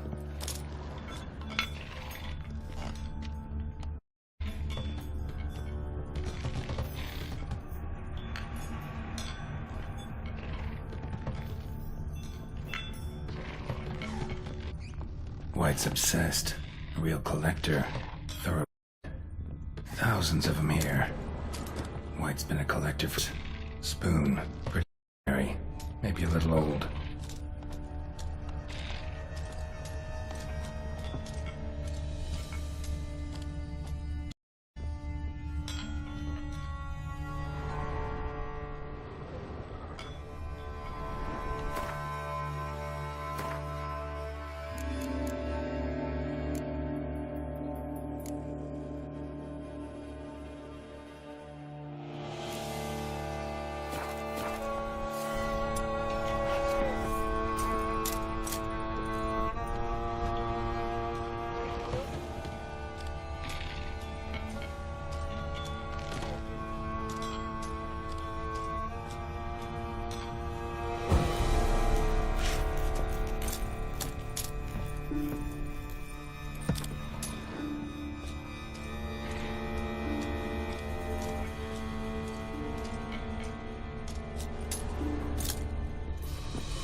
Another spoon. Yep, just as normal as the last one. What I was looking for? White's not particularly tidy. Table's set.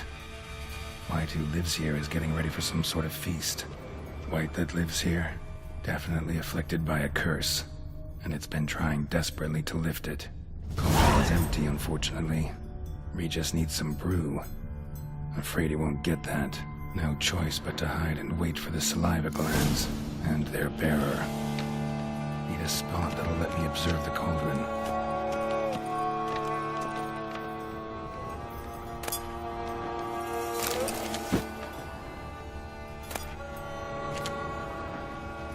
White's obsessed. Real collector. Thoroughbred.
not gonna hurt you.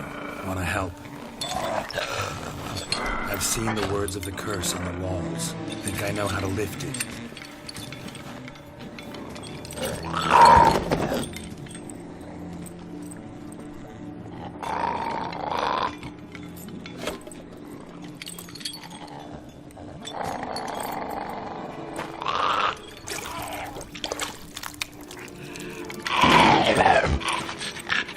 You tried to bring folk here, convince them to sit at the table with you, right? Well, I'm gonna be your guest now. Your willing guest.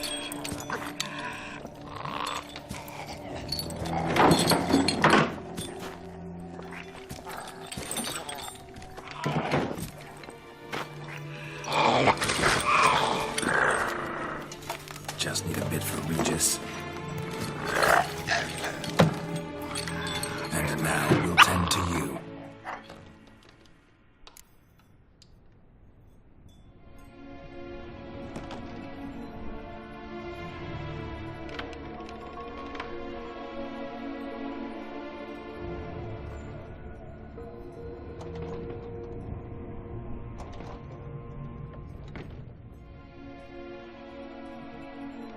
Been searching for the right spoon for years, right? But curses can be tricky. Key to this one just might be that you can't eat with your own spoon. That's why we've swapped.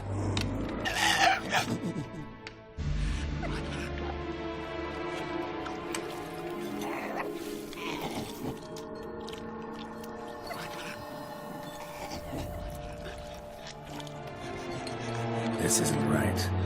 I missed something? Listen, gonna stand up real slow. Gotta search the house again. Sit tight, I'll be right back. Calm down.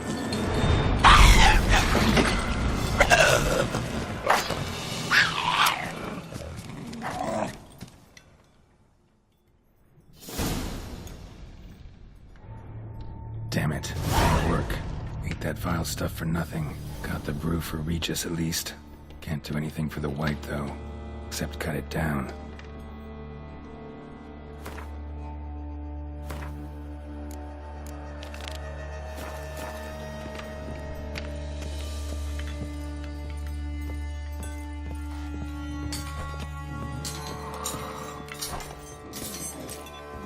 Seems I'll have to kill the white in its own junkie.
Seems I'll have to kill the white in its own junkie.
curse. Regis will get what he wants, though. There is that.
Ah.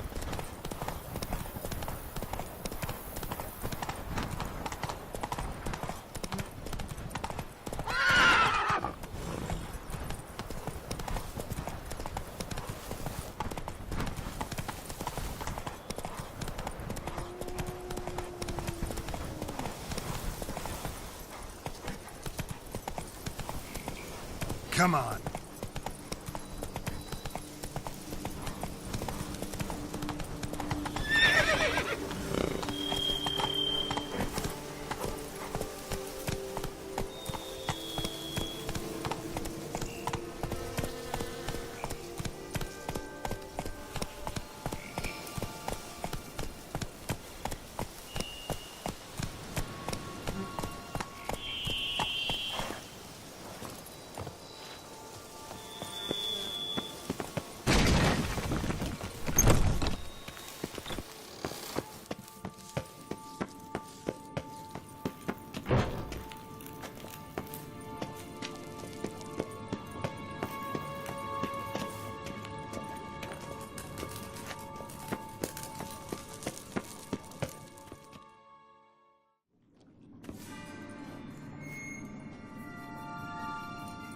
Think your friend's hand will make for a nice broth? You've clearly honed your sense of humor.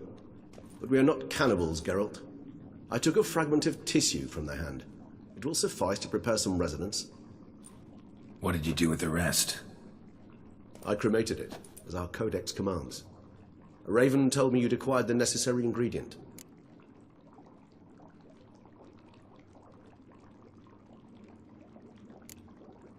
Pretty helpful creatures. Call on them often? I try not to overdo it. But they can be so useful. As they were now, when I merely needed to be sure I could arrive in time should things go sour. Managed fine alone, but thanks for the thought. Gonna need much longer to finish brewing resonance? Mentioned a last ingredient, too. What about that? That, I fear, might prove troublesome. You see, to use the concoction to summon the memories of one, the solution must contain the blood of another specimen of the same species. Shouldn't be a problem. I happen to know a higher vampire who should be willing to help. Right, Regis? It's not that simple, I'm afraid. While you were away, I tried my damnedest to identify a replacement, but, alas, none such exists. Not sure I understand what the problem is. Can't we just draw some of your blood? The blood must be in an agitated state. As I'm certain you know, higher vampires can change their corporeal shell. As our flesh changes, so does our blood's chemical composition. To make a long story short, I shall need to induce in myself a state of strong psychokinetic arousal. In brief, madness, rabidity. And that stands to be very, very dangerous. Dangerous? Why? I mean, you'll still be you, right? True. But I should be highly agitated, in a state of fury. You know better than I that fury cannot be controlled. If you've ever seen an enraged vampire, you know very well that all who find themselves nearby will be in grave danger. How will we handle that? I'd rather not have you lunge at me, claws extended. That makes two of us. But worry not. I've thought it through very thoroughly. Details to follow soon. All right, so what do you want to do? We shall visit Tesha Mudna, an ancient vampire estate. There we will find cages suspended in the air. I will enter one, be confined. You will lure beasts there. Beasts you will then kill. The bloodletting should prove profuse. Abundant enough so that the blood scent will drive me mad. Wild. Tesha Mudna. What's it like? It is a place of torment. A torture chamber. Long ago, shortly after we'd arrived in this world, one among us named Kagmar developed such a taste and lust for human blood that in one night he could imbibe an entire village. This brought trouble on the entire species. Common folk wearied quickly of living in constant fear. They began to hunt us, seek the aid of mages and witches in tracking us down. So what? Not like they could ever hope to kill you. But they were bothersome. Forgive the comparison, but when did you last enjoy mosquitoes buzzing around your head? In any case, the other vampires decided something had to be done. Kagmar had to be caught and punished. A torture chamber was thus outfitted in the dungeons of Teshemutna. Inside it, a cage made entirely of a special alloy of silver, dalvinite, and meteorite steel. Kagmar was captured and locked in the cage, sat there over 2 centuries, driven to fury time after time, never able to escape. Thus I know the cage will withstand the fury to which we shall drive my humble being.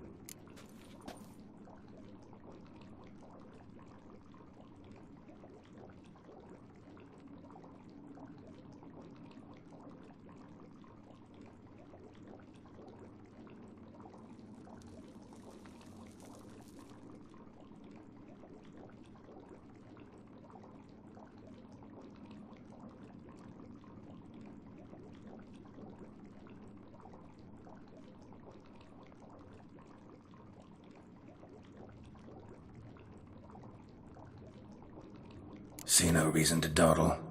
Teshemutna. Take me there. In a moment. Just one last thing.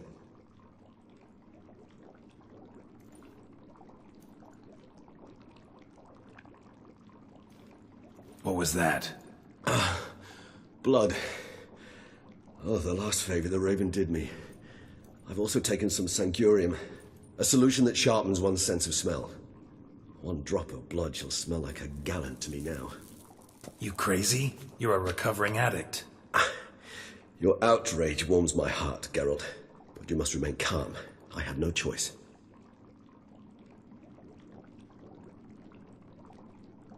As things stand, the die is cast. High time we set off for Teshemutna. My head's spinning already, and you're starting to smell quite tasty. And you're starting to scare me.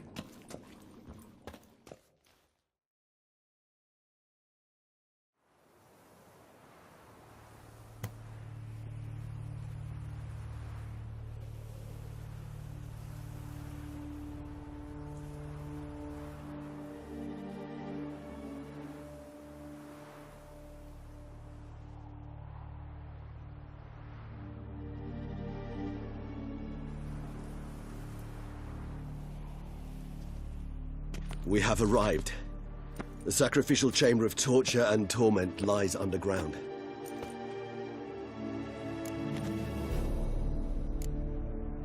Sure you know what you're doing? I can only hope I do. Please, let's go. The longer we delay, the less control I shall have of my faculties. I'd really prefer not to hurt you. You lead.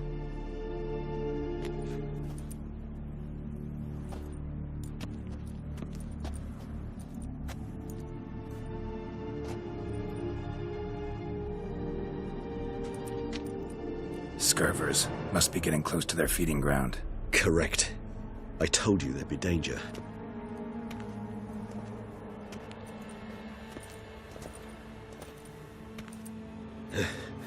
Beyond this wall lies an ancient vampire dungeon.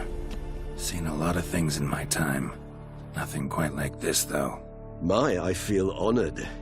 A man with such a wealth of experience, yet I'm about to show him something new. Now, to open it.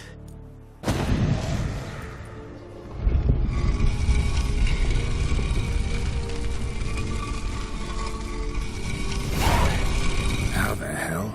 It's an ancient form of protection against unwanted guests.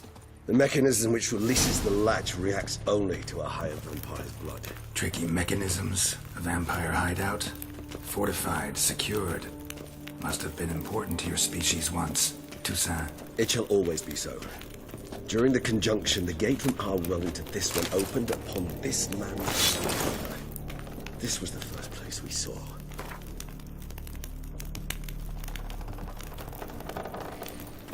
This place.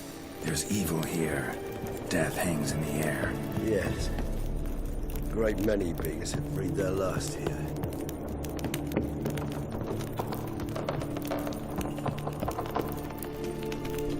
Glyphs are carved into the rock. Coated with blood used to be. They mean something? They're emblems. Symbols of, well, what you would call tribes. dispersed throughout the world after the conjunction. My ancestors placed them here to remind us of where we came from. Cells? Who for? Ah, disgraceful. Excruciatingly so, this particular page from our history. I'd rather not summon the demons of the past if it's all right with you. And this one? Which tribe's this? Garisham. My two Deadloughs. We both remained in this part of the world. But it's not now.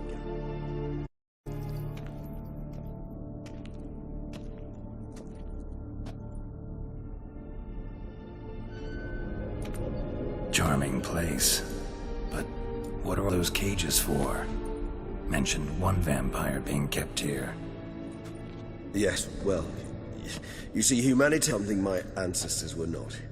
They concluded Kagmar would best be punished if he were tormented with the scent of blood he could not taste. And thus they also kept humans here. Humans whose blood they slowly let. Kagmar tasted.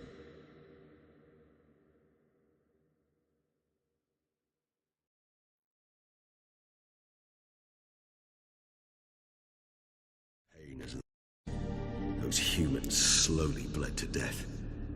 They treated them like livestock. Live bait. I'd like to be able to turn back time. Deny it, but alas, I can do nothing. And for my brethren, is all I can do. Don't take it so hard.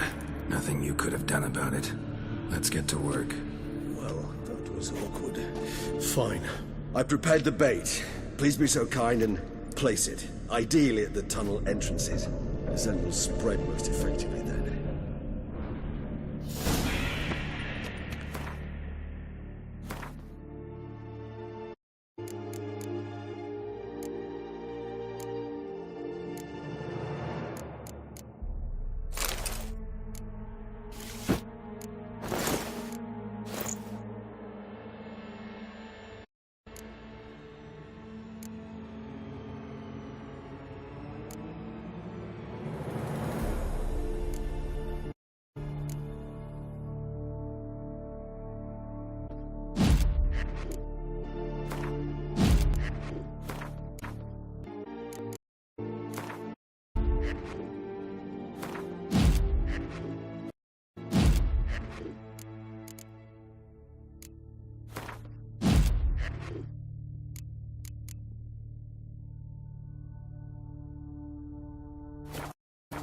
Place the bait at the tunnel entrance. Monsters will catch its scent more quickly. When I think how these tunnels got here, it sends shivers. Actual order of things. The place reeked of death and it attracted necro.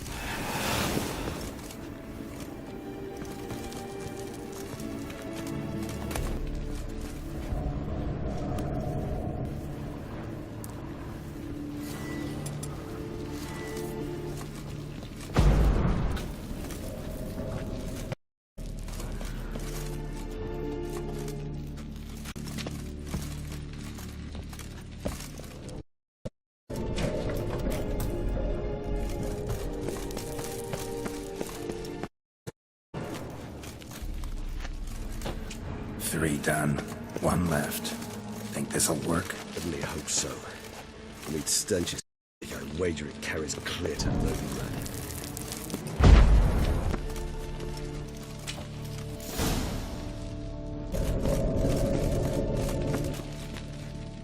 Bait set. What now? I shall enter the cage. You must chain me inside. The bars are made of an alloy that will prevent me from transforming into... Kinda thought you wouldn't want to. I shall be in great pain. My sole thought being to stop that pain. I cannot know what I will do.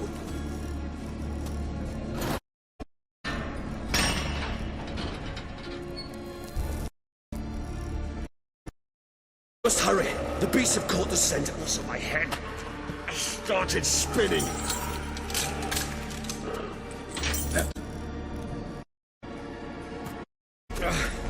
Someone who's never experienced an unpleasant bloodlust does not know the true meaning of thirst.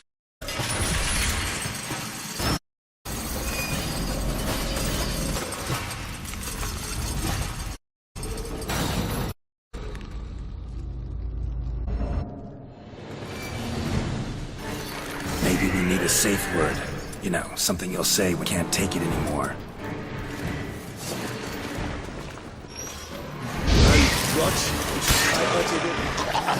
Calm you down. Somehow. Jesus, not blood.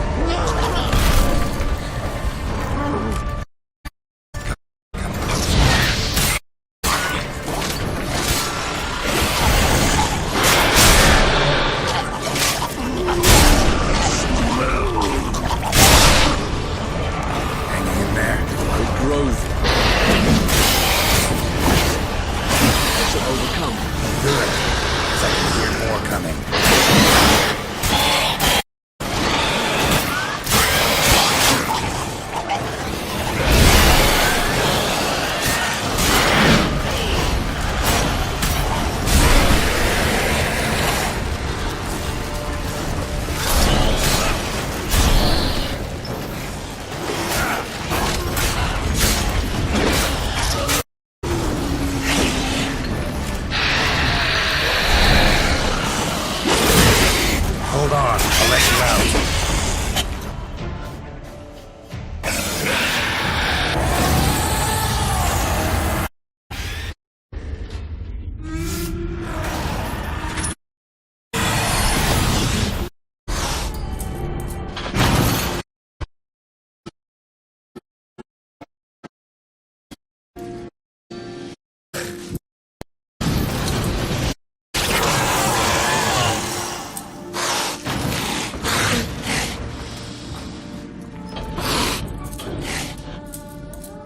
Need to hang on a little longer. But in a few hours, scent won't bother you anymore.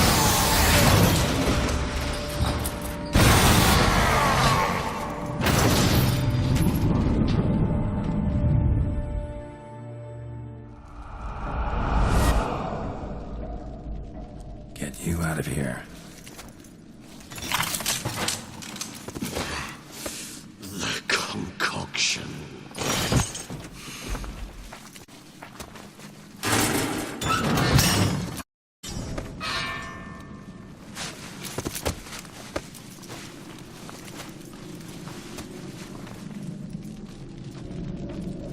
You can't finish it in this state. Tell me how. I'll help you.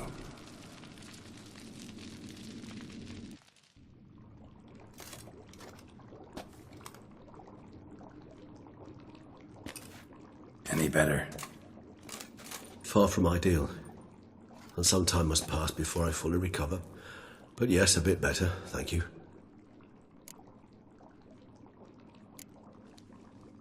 Never expected it to be like that. You didn't tell me. We need not discuss it. But we do.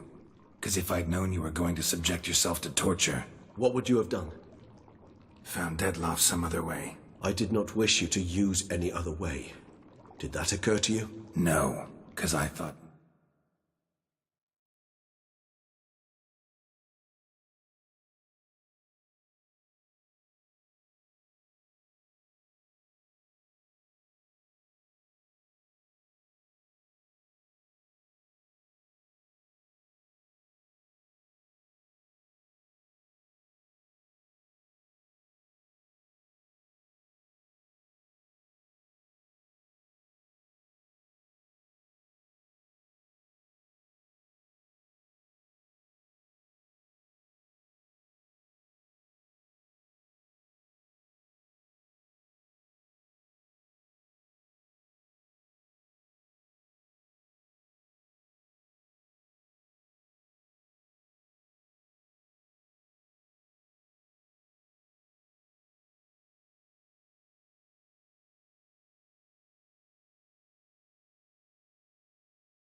Being would ever willingly subject itself to that kind of pain. You vampires aren't any different from us in that regard. I told you, the pain is my way of paying my debt. The enormous debt I owe Dettlaff. If I had to do it again, I would in a heartbeat. Resonance. It's ready. Are you certain you followed the formula? The proportions were exact, the brewing time precise. This is important, Geralt. The slightest deviation could cost even a witcher dearly. Relax. Got some experience brewing potions. Very well. In that case, let's begin.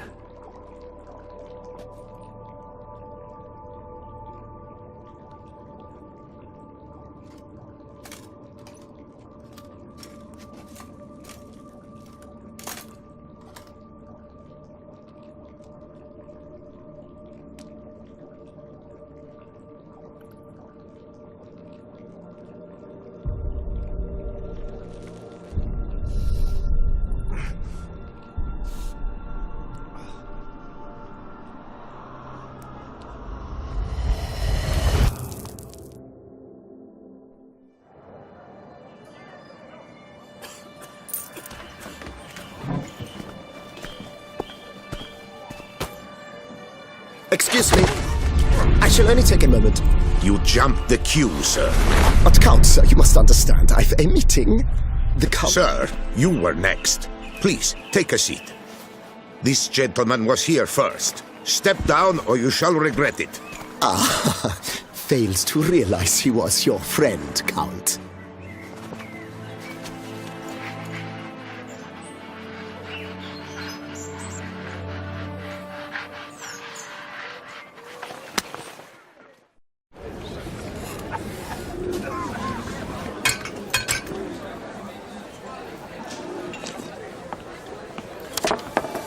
It was then I ordered him to give up his seat and step off the stand. If only you'd seen his face. We got him good, didn't we, Dettlaff?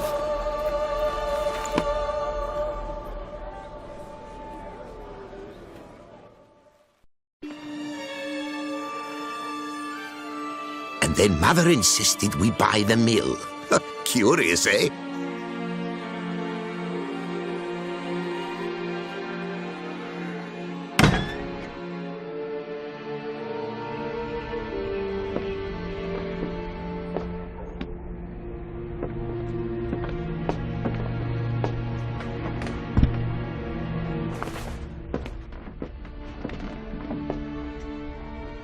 But at least I've a yarn to spin for friends and associates.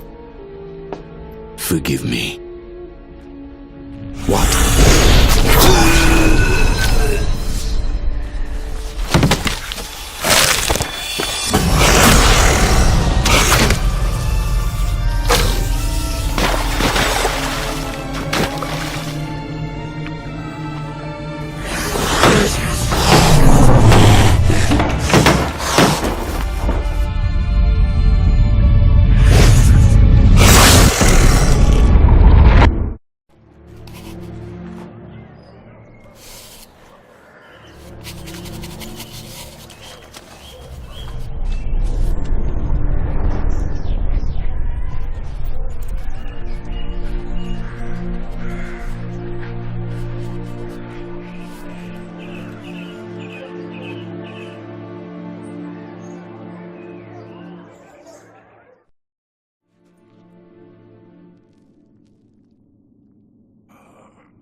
Awake at last.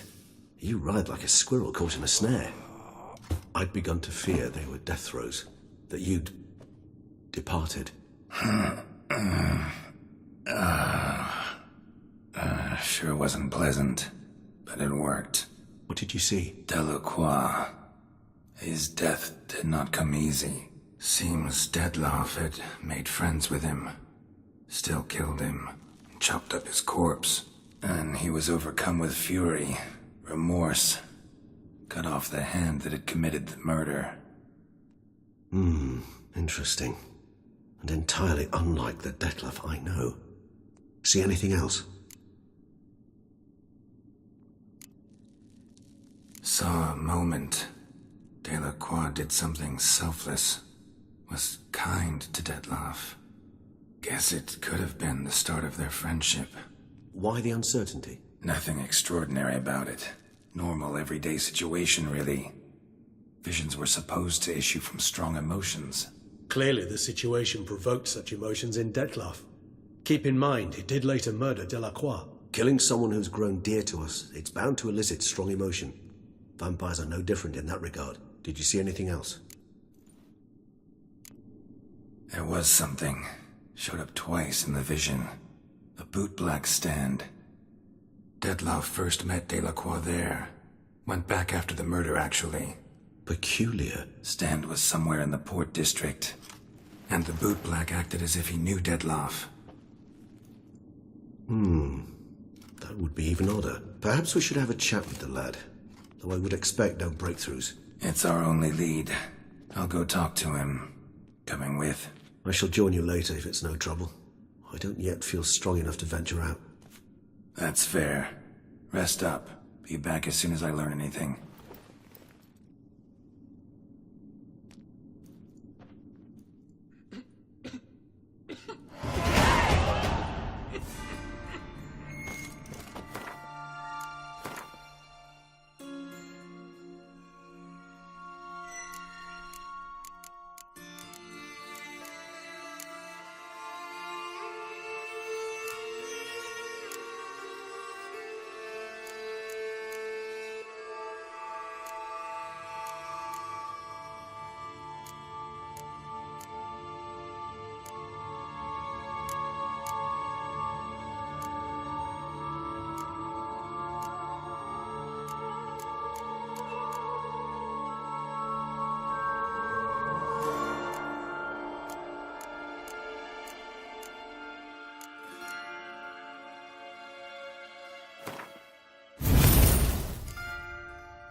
Slow now.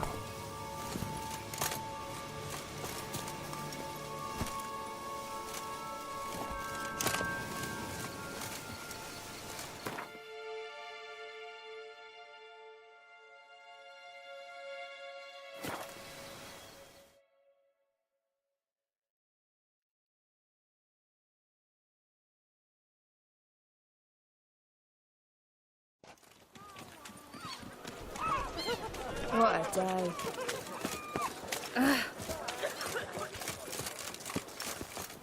Bootblacks don't usually work nights. Need to come back during the day.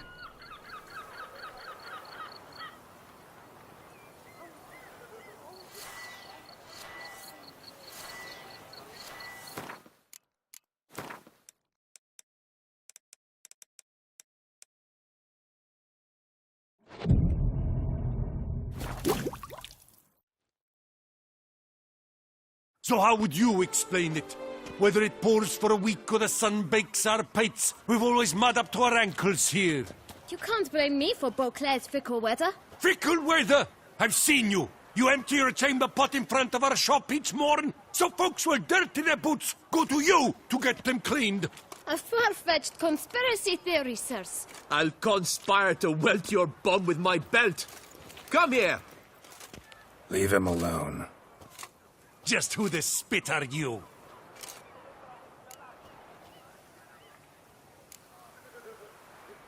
A witcher, and I'd advise you to go back where you came from. I thought witches defend men from monsters, not cheats from justice. Need to talk to the boy. You can chat to him all you like, after we tan his hide. So stand down. Not gonna happen. Won't it?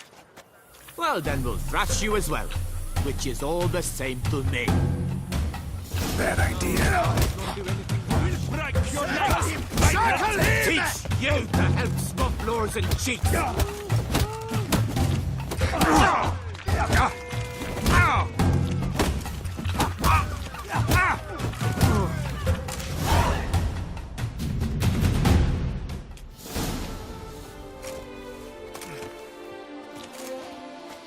What's the meaning of this? The brawl? Who started it?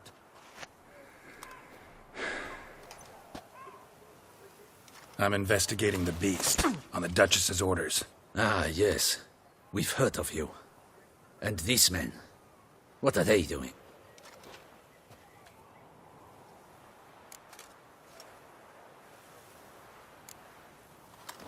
Obstructing my investigation. Understood. Right. A few days in the clink ought to teach them not to impede official duchy business. Come on.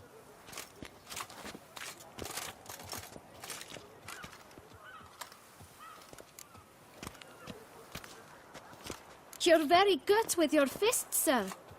Wouldn't be looking for work, would you? We'd make a fine duo. Yeah? How you imagine that working? Splendidly. That's how. I suggest a partnership, where I see to the boots while you stand guard. And as you're the stronger, come morn you take the chamber pot out and help me make mud. Bit about the mud's true? They were right to want to box your ears. I've got to make a living somehow, so what say you, sir? Partners? Let me think about it. Listen, I'm interested in a certain gentleman. Wait, wait! Before we get to talking, please, take a seat. But my boots are clean. In this city, no boots are clean unless they just come off my stamp. A seat, sir, please.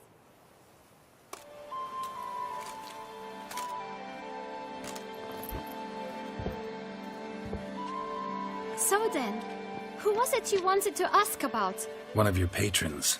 Tall, elegant black frock. Not from around here. An arrival? Indeed. I hear a faint bell ringing. A modest sum might make it sing out loud and clear. How much? Let's say 500 crowns. What? Gotta be kidding me. What would you even do with that kind of coin? Expand my venture. I'm sure you can imagine. Have a proper stand with a big sign. I want a new box too. New polishes, new brushes. And if I've enough coin left, I'll buy a share in a launderer's. Get wastewater for free.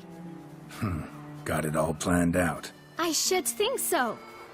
Capital is all I require. All right. Let's see if we can't figure something out.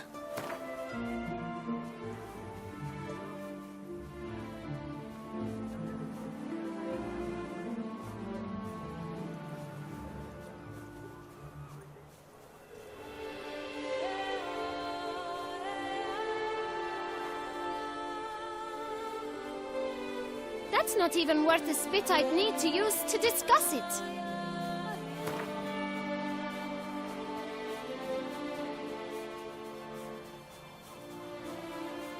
That's not even worth the spit I'd need to use to discuss it.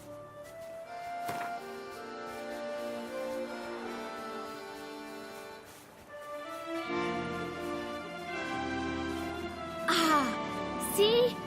I knew we'd clinch it.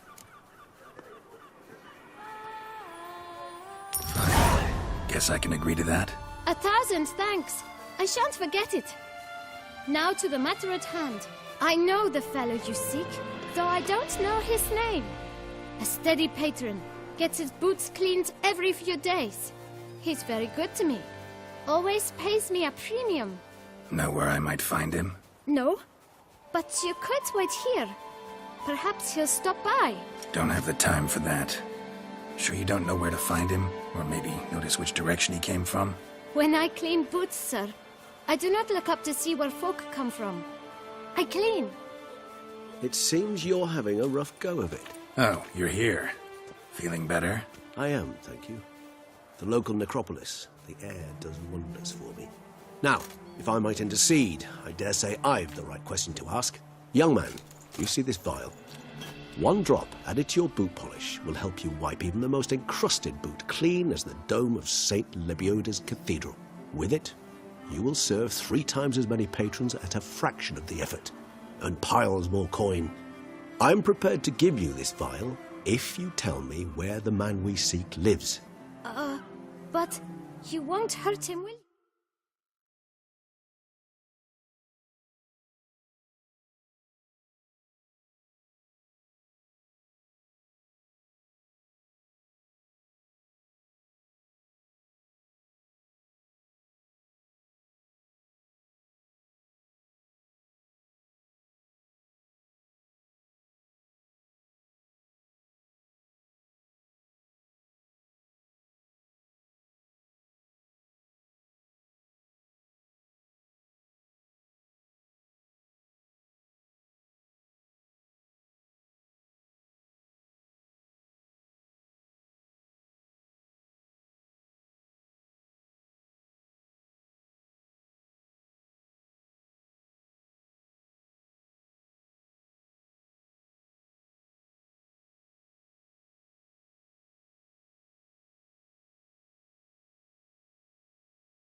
The gentleman's art, true, but he's kind. In point of fact, he's a friend. Yet we had a falling...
of sorts and would like to straighten matters out.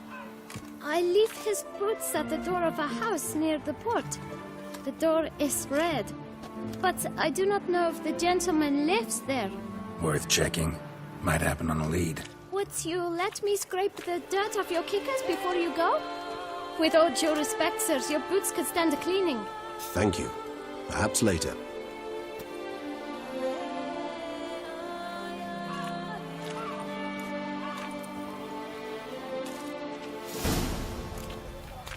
Handled that kid pretty well. Finding the right approach.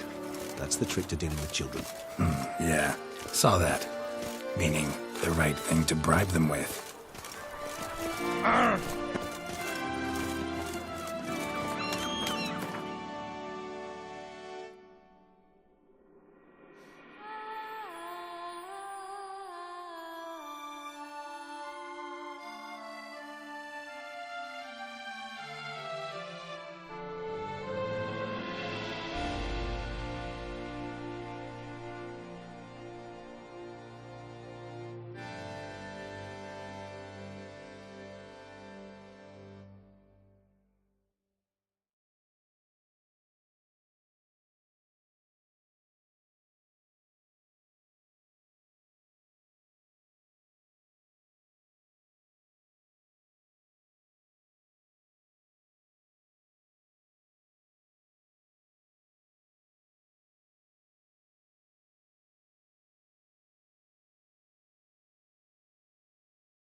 Red door. One the bootblack mentioned. We shall talk later. Let's find Detlef. Free advice. Works close. I can If feel you've it. no reason to live, live to spite others.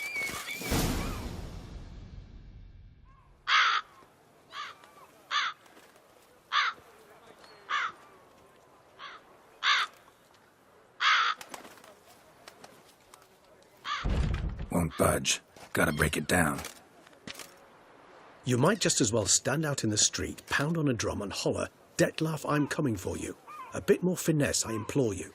Let's hear your idea. Give me a moment.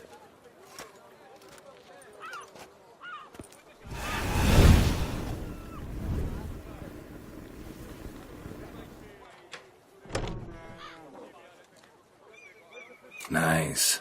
Ever consider becoming a burglar? Skill like that'd come in awful handy. I considered it briefly, but ultimately concluded it would be terribly dull. Come.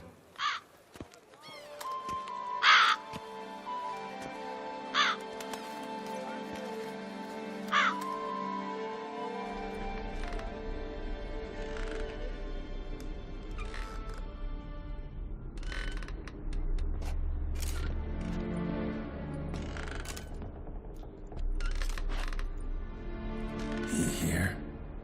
Sense him. No, he's not here, but he was here recently. His scent is still strong.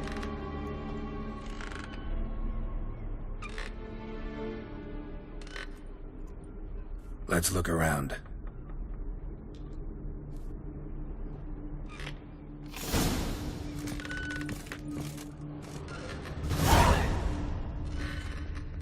Old toy. No use to anyone. Shame. Must have brought someone joy sometime.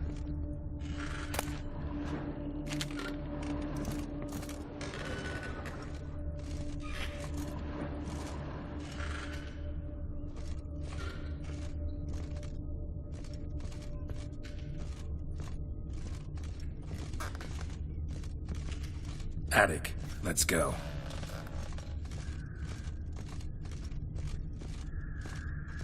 So this is his nest. Need to look around. Woman's likeness. Bit smudged. Is his lover? I don't rightly know. Reminds me of someone. Who? Not sure. Can't help feeling I've seen that face before, though.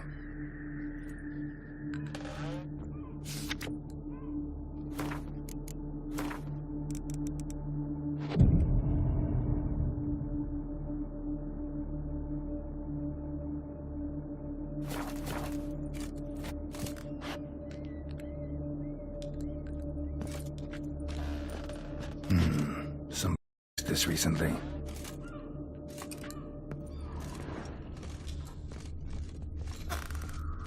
Tools were used recently. Detlef unwind by fixing toys between murders. Really now, Geralt, must you? Nice tune. Indeed. Not certain why, but it reminds me of home.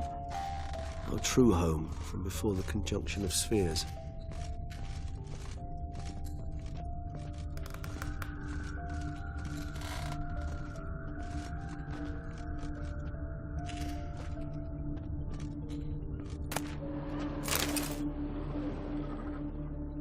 Detlef van der Eretain, you do not know us, but we know you to be a vampire. We know also of your weakness for the wench they call Renawed. Now you know this. We shall chain her down and let rats feed on her. We shall flay the skin from her flesh. Yet you can save her. You need but travel to Beauclair, where you shall slay 5 men in the manner we prescribe. You must complete the killing in 3 days. Fail, and the next letter you receive will contain a memento of your failure. Your beloved's finger. There you have it. Proof positive Detlef killed not of his own accord. A blackmailer sunk his claws into him. Who's Renawed? His one-time lover. The sole human woman with whom he was very close. Because she accepted him. With her aid and care, he found a place for himself in this hostile world. She began the work that I strive to continue. Ever meet her? Never had the pleasure, alas. She deserted him a time before he came round to save me, though he always claimed she'd gone missing.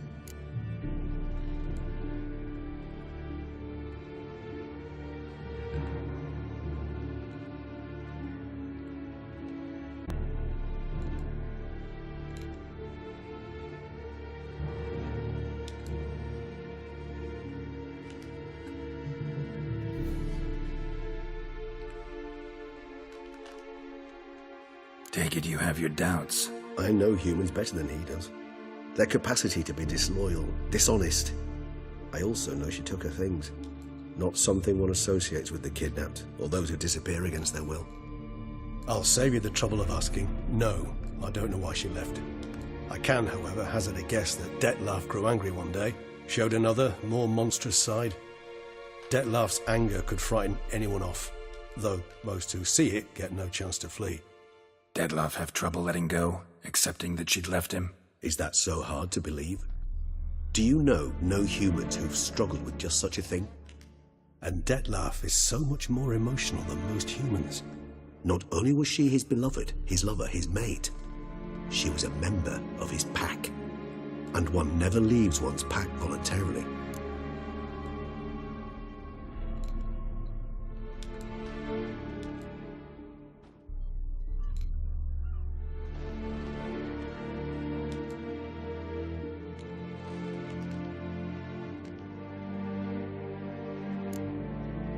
Detlef ever try to find her? I mean, if she was that important. Higher vampires have their ways, all kinds. Should have been easy as pie for him. Geralt, as you rightly noted, we are vampires, not miracle workers. He searched for months on end before giving up. Clearly Renowed knew him all too well. Enough to cover her tracks, leave no way for him to find her. Even if Renowed did abandon him that time, looks like someone's actually kidnapped her this time. Hard to argue with that. And hard to foresee what he's prepared to do to free her, get her back. He's prepared to kill, that's clear. As would you be for Yennefer. He kills for he cares for her deeply. And that blood, those individuals, they mean nothing to him. Yeah, I get it now. He's out to rescue a female from his pack. Exactly. Right, so someone's blackmailing him. We know that. Still have no idea who. Need to look around some more.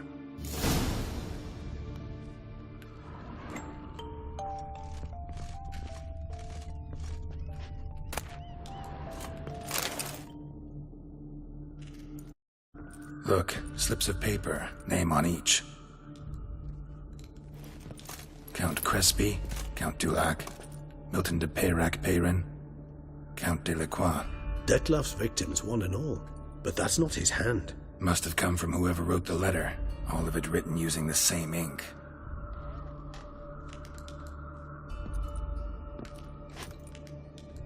See the color? Ink was dyed with cinnabarite. Rare mineral, pretty much found only in Nazaire, but I fear it means very little. Anyone could have imported such ink. Fair enough. Still worth remembering. Look, this slip is stained. With wine. Not much to go on either, especially not in Beauclair. Perhaps. Yet perhaps also worth remembering. Blackmailer. Kinda curious who it could be. Why is that? Regis. Somebody kidnapped a vampire's lover. Bold to begin with. Now they're forcing the vampire to kill. A vampire you yourself insisted no murderer. Blackmailer's skilled. Someone special. Astute. Now that I think of it, I'm beginning to wonder if... It's not one of your kind? Another vampire? Precisely. The plot thickens. Just a hypothesis. Wouldn't set my heart on it till we know more. Right you are. Let's sum up what we know. Seems Detlef's being blackmailed. Someone's been feeding him his victims' names. All noted down using one and the same Nazari ink, and not in his handwriting. Not much. But enough to ascertain Detlef's innocence, clearly.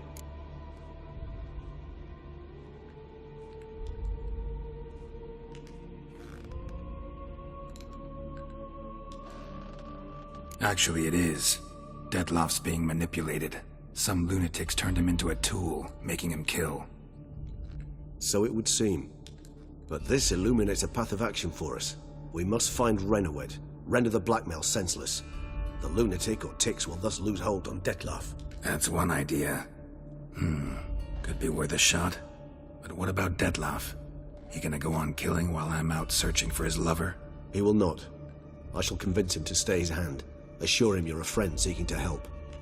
I'll await him here. He's sure to return sooner or later. Think he'll listen? He will. Ought to wait with you, maybe. No, he'll sense you from a mile off. Simply fail to appear. I'd better stay alone. You must trust me on this. Fine. Need to report to the Duchess first. So be it. We'll await you here. Detlof and I both.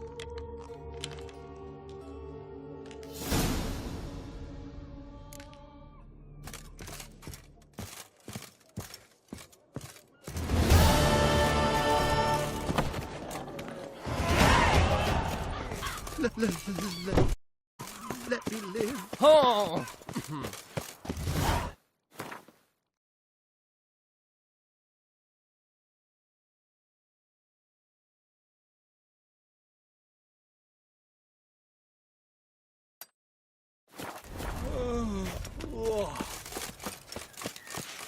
Oh!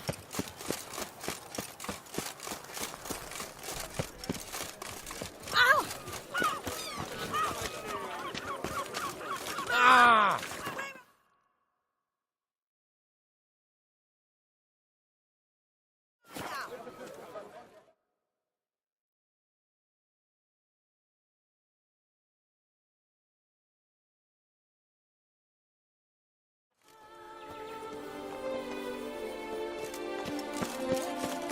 Not even a draft horse will talk without some carrot to move.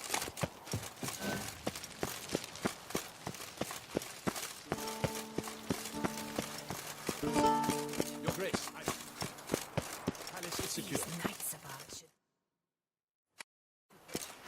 Geralt of Rivia, Master Witcher. I was not mistaken. You arrived and trouble followed soon after. Step aside. Got a matter for the Duchess. At last, Witcher. We've been on tenterhooks. Did you catch Milton's killer?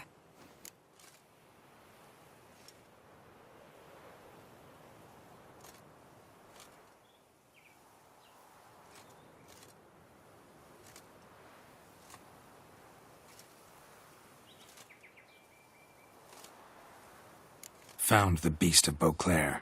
Just couldn't kill it.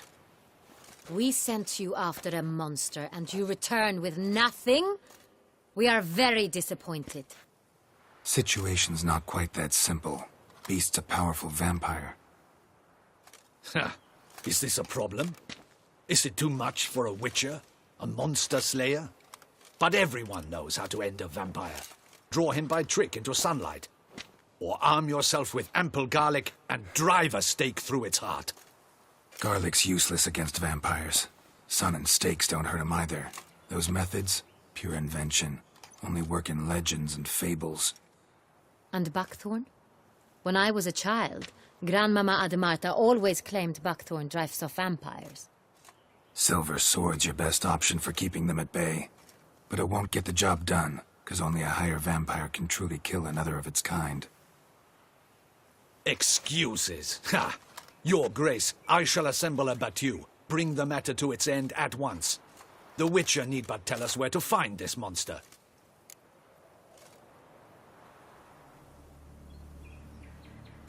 Whoa, this is work for a Witcher, not for your guardsmen. Yet when a Witcher fails, my guardsmen must step in. I'll take my best. 40 hardened veterans. No vampire can stand up to that. 40, 50, 100? Doesn't matter. Won't make any difference against him. You have not seen my guardsmen in action. Can they fight fog? Hit a target that moves faster than the wind? How? What creature can do such things? Creatures like this one. Higher vampires, we call them. Each one's a little different. Unique or exceptional, you might say. Some transform into giant bats. Others communicate with animals, command them. Yet all are still brainless beasts.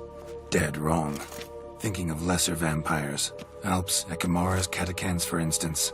They're ruled by instinct, sure. Attack anything that smells of blood. Higher vampires? They think. They employ reason. Monsters driven by reason. A curious contention. What, then, do you intend to do?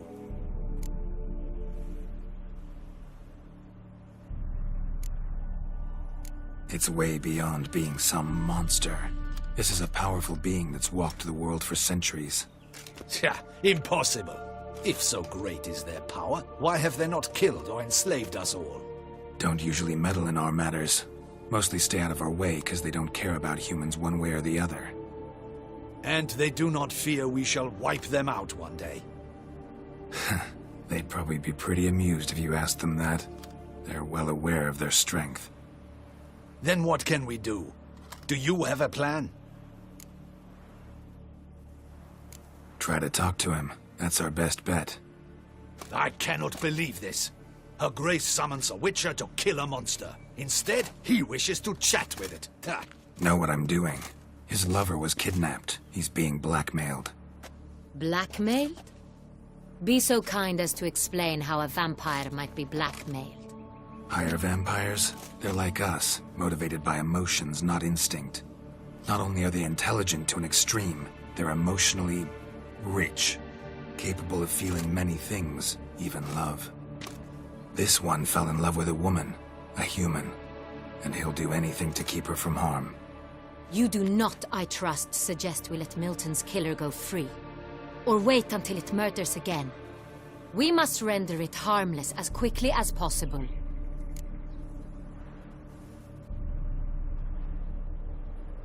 I'll find the blackmailer, free the vampire's lover. You were to destroy him, not help him. No one else should die. That's most important. Soon as the woman's safe, he'll have no more reason to kill. I admit to being swayed, Witcher. You may be right. Do you know anything about the blackmailer? Got one lead. Scraps of paper. Blackmailer wrote the names of the vampire's victims on them. One of them stained. A drop of wine, looks like. So damn little to go on. You've no idea how wrong you are, my dear. Send for the ducal... Hop, hop! In Tucson, wine is sacred. Here there is no such thing as a drop of wine, or stains therefrom. They are stains from a drop of Estes, Ervelu, Fioran. Grace wished to see me. Witcher, show him the paper scrap. Benoit, can you determine which wine made this stain?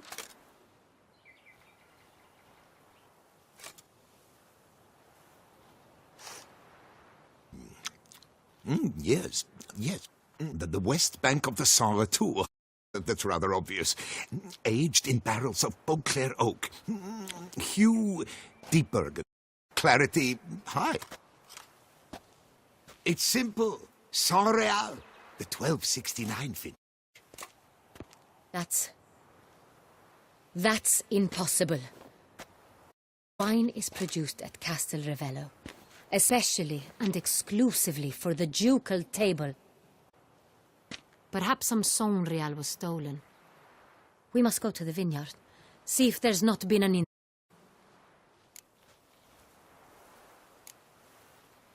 Saint Real. Never heard of it. It's highly unlikely you've ever had a chance to partake of it. As I said, it is only ever served to the family. Didn't stop it from ending up on that scrap of paper. Unless your Grace's sommelier is mistaken. In matters of wine, Benoit is taken. If he says it's Saint Real, it is Saint Real. We must reach Castel Ravello at once. Discover what has happened. Your Grace wants me out of the kitchen. That's easier. Your Grace, what you propose is far too dangerous. The Witcher should go alone. It pleases me to see you gentlemen finally agree on something. But I've made my decision. We shall go, accompanied by the best possible escorts. You, Cap, and Geralt.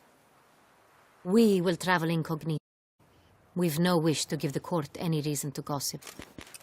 For the duration of this mission, I release you from your obligation to adhere to protocol. In short, from now on, I am Anna Henrietta, not your grace. Yes, Your Grace.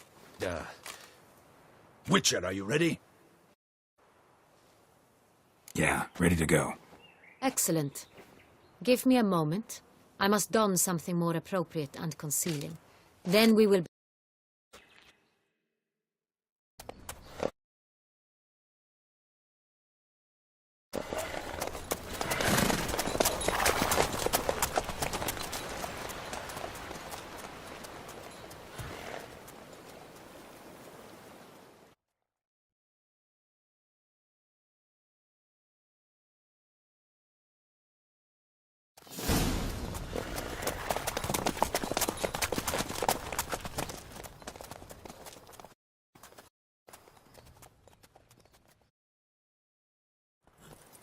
Vampire.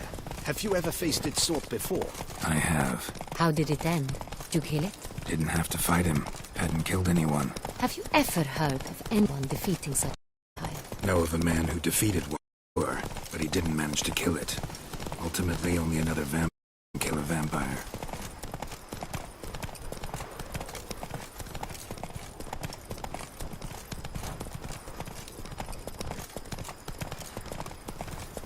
A job is like a lake.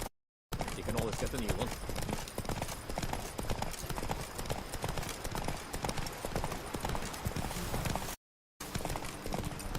Hunters have attacked the wagon! We must help! Stay back, Your Grace. We shall see to this. Back, you beast! Begone!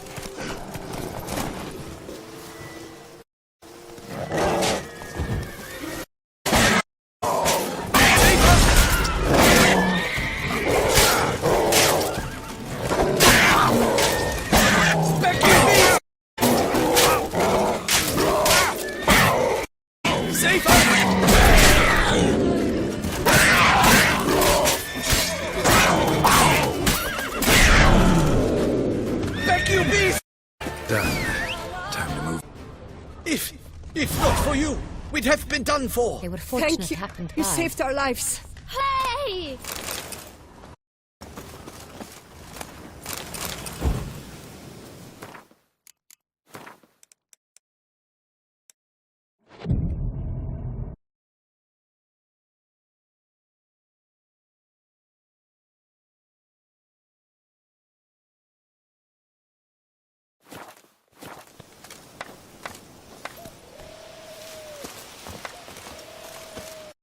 Eat, drink, love, and it's the day away.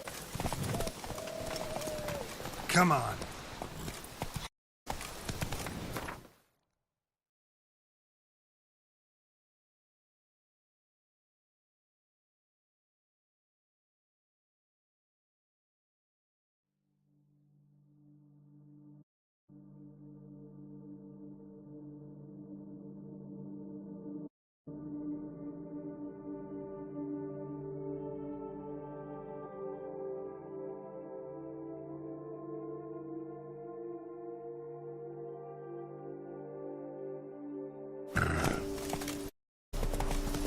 Tell me more about this vineyard, Castel Ravello. It's the best in all Tucson. I know of the winemaking trade runs it. He trustworthy. He's had for years. There's never been problem. Now, I wish to know your thoughts. Unreal stain. Wind up on the paper. Is someone from the vineyard blackmailing the vampire? Could be a servant. Could be the steward. Could be just stolen from the estate. We shall know when we arrive. It's not far now.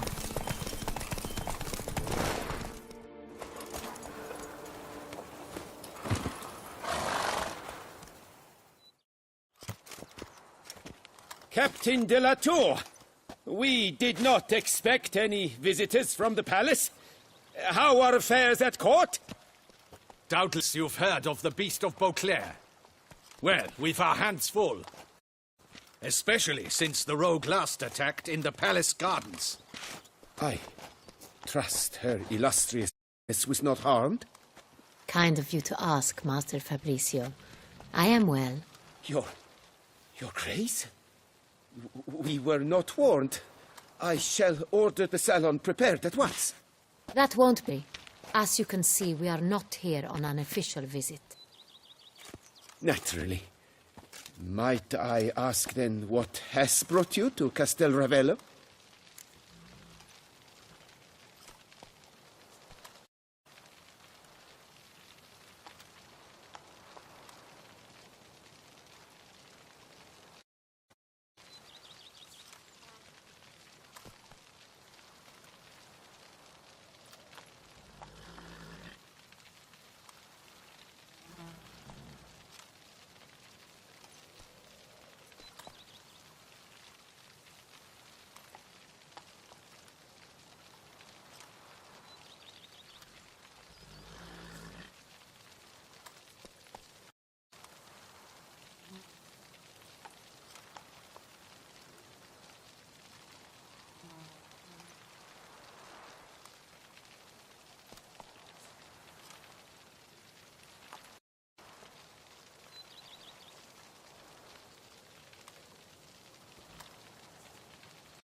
He has come to Toussaint on my personal invitation.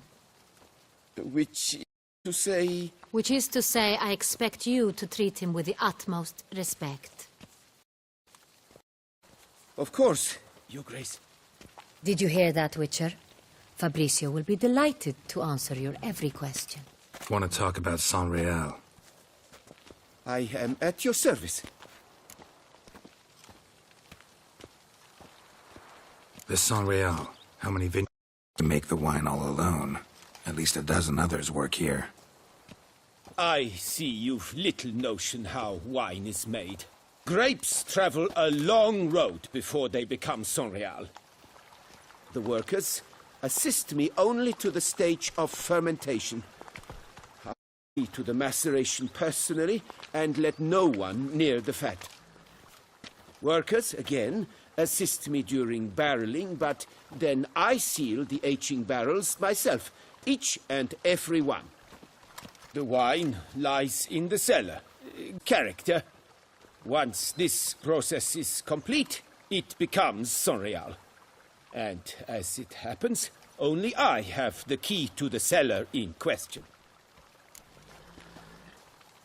Who hauls the barrels to the palace? We've our own garrison. Guards who have served here for years and would answer with their heads for the wine. We'll not get anywhere asking questions, I see. It's a waste of time. Your Grace? How am I to understand this? Master Fabrizio, we have proof someone's gained access to San Real. Someone who should not have, which means one of two things. Either you lie to our face, or you are an idiot who has had wine stolen from under his nose and not even realized it. In either case, you shall answer for it. But... Silence! And person. When I return to hear answers. Remind me, where is the San Real stored? In the main cellar. I'll show you. I shall find it. Give me the key to the cellar and wait here. Oh, of course, Your Grace. Here it is. Come, Witcher.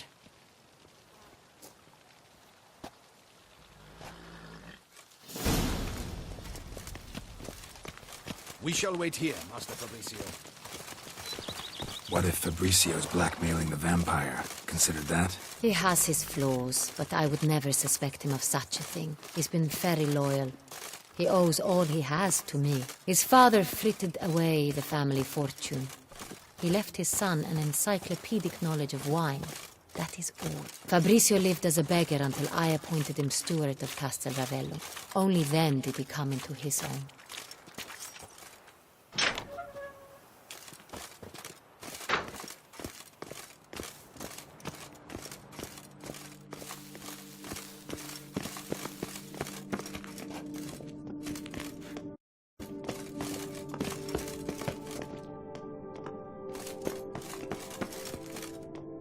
So where do we start? Let us see if all the barrels are present. Here's the inventory ledger.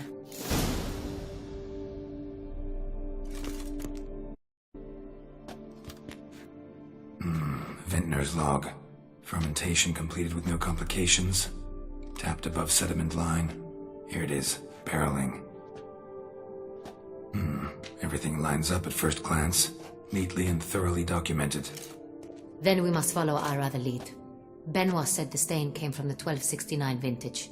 Let's find it.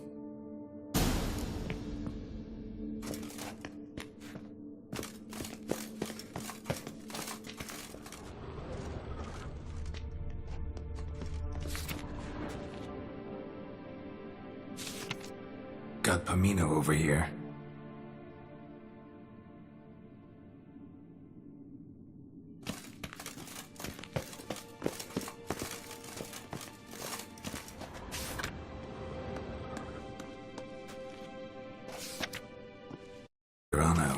Dandelion's favorite. Adores it. Ah, yes. That sophisticated palate of his.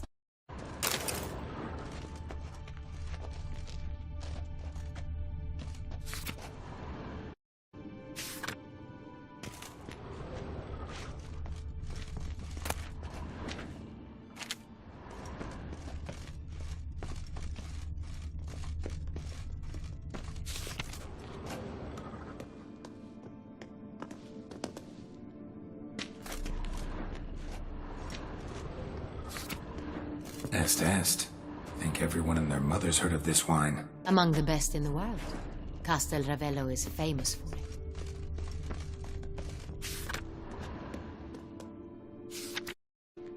Loose. I like it. Quite dry. An excellent wine. You've good taste.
Saint-Réal.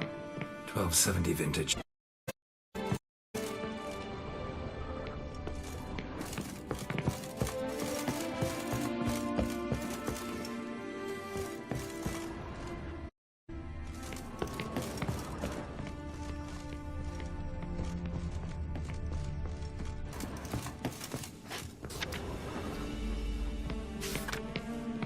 Sonreal. Barrels are dated 1268. Close, but not quite the right year. Right here, 1269. Let's see if any barrels are empty. No.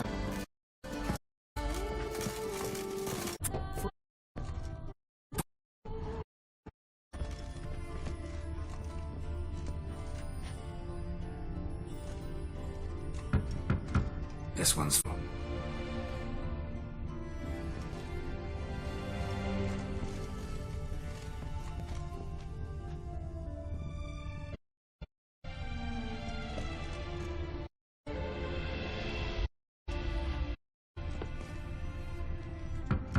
This one's full too. Looks like all full. I'm afraid. Full they are.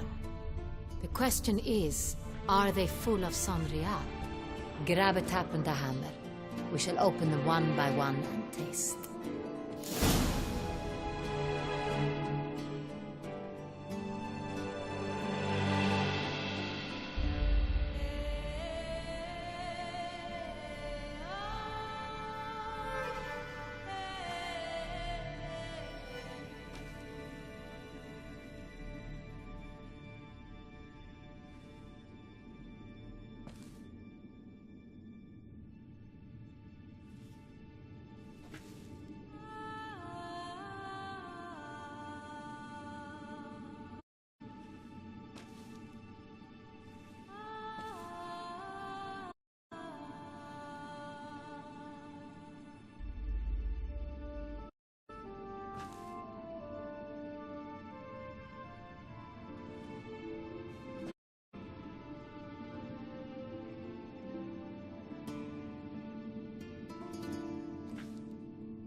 Got the taps. Then get to work.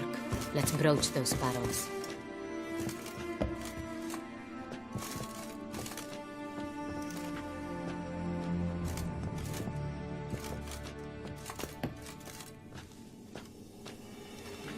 Ready.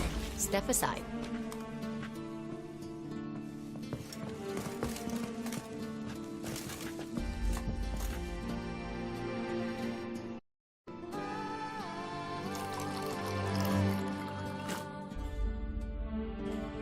So? Those hints of spice. Distinctive.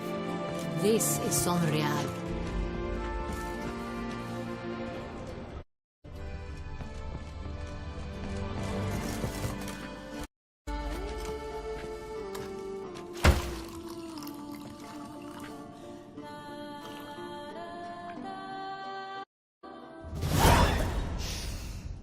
Revolting, bitter plonk.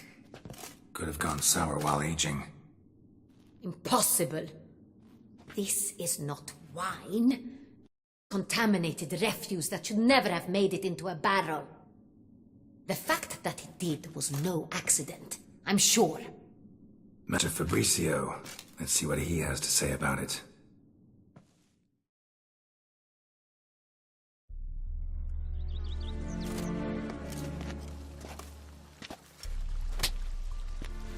Master Fabricio, I am very disappointed. But, Your Grace, You are a step away from losing your head. Speak the truth and you might yet keep it.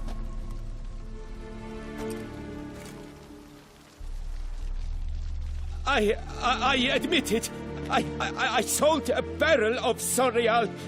I beg you to forgive me. Why did you do it? I couldn't resist. The sum they offered, it was enormous. I gave in. Is what I provide not enough? I wished to buy back my family's estate. For here, nothing is truly mine.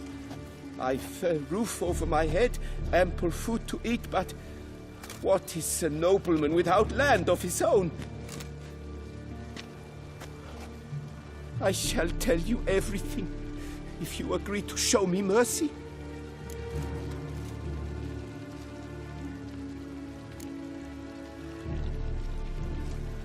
Really thought nobody'd find out. I was a fool, very foolish. I beg you, Your Grace, you must forgive me.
Who'd you sue?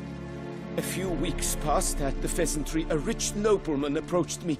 He called himself a diplomat, well connected at court. He suggested we embark on an enterprise.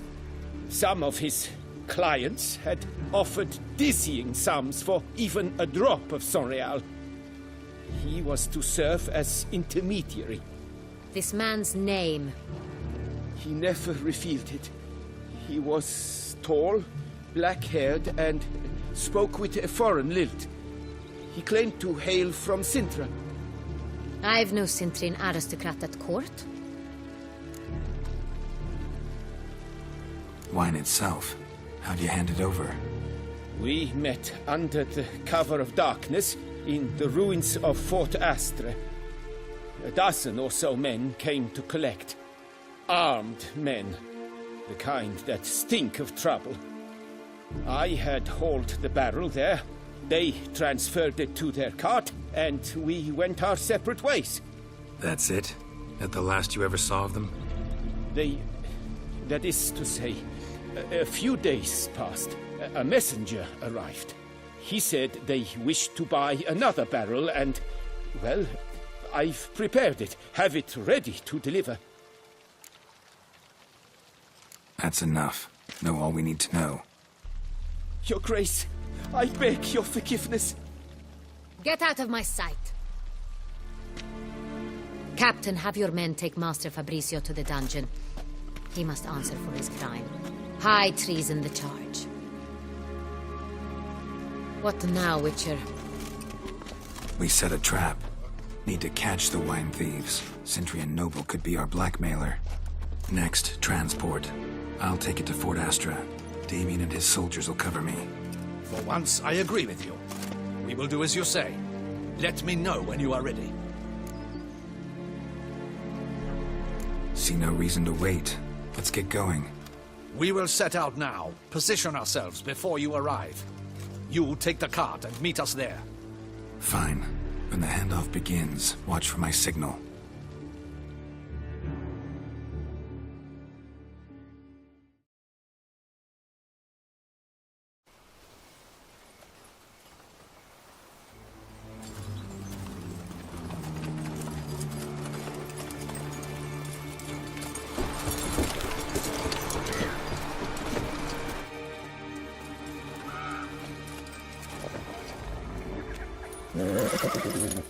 Relax. Now we wait.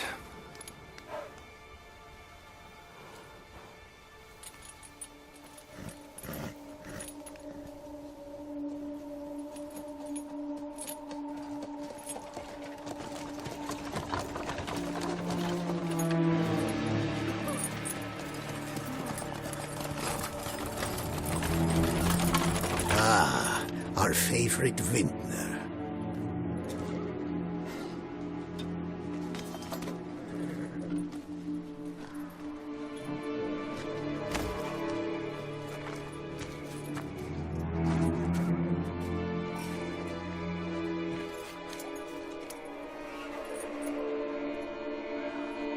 It's not him.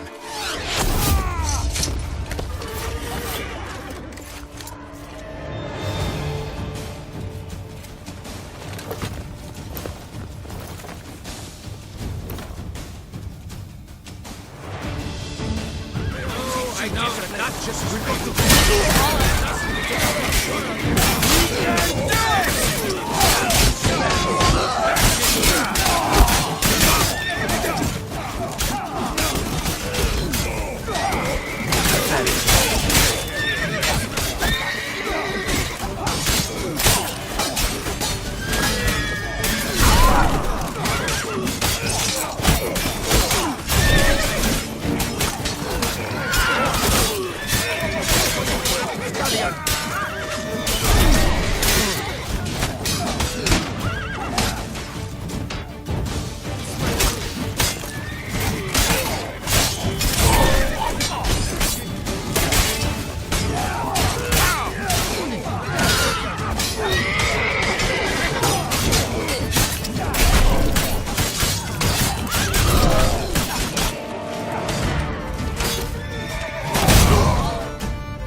our favorite vintner.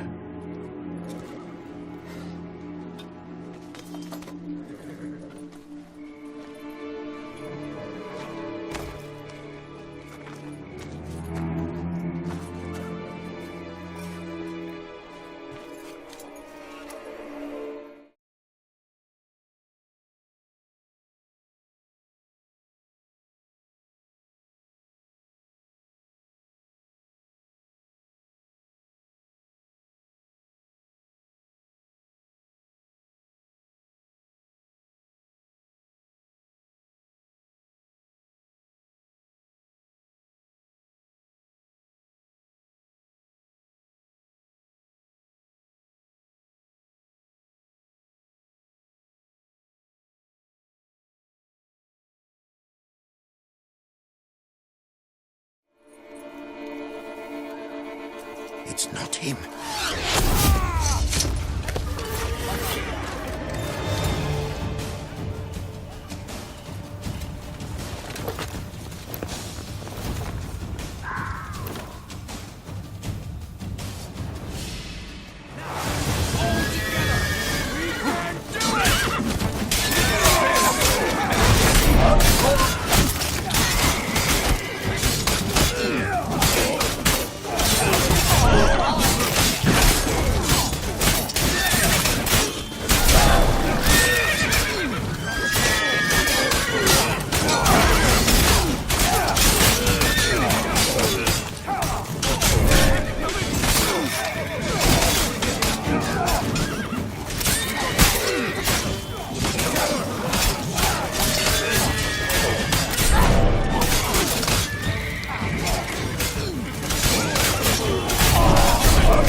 Is it just me, or did we agree you'd wait for my signal? That was the plan, but... Great shot. Good thing you reacted. Can't say how that would have ended otherwise. At your service. It was a good fight. We managed to capture one of the scoundrels. Let's ask him a few questions. Come on. Witcher, a moment. I was wrong about you.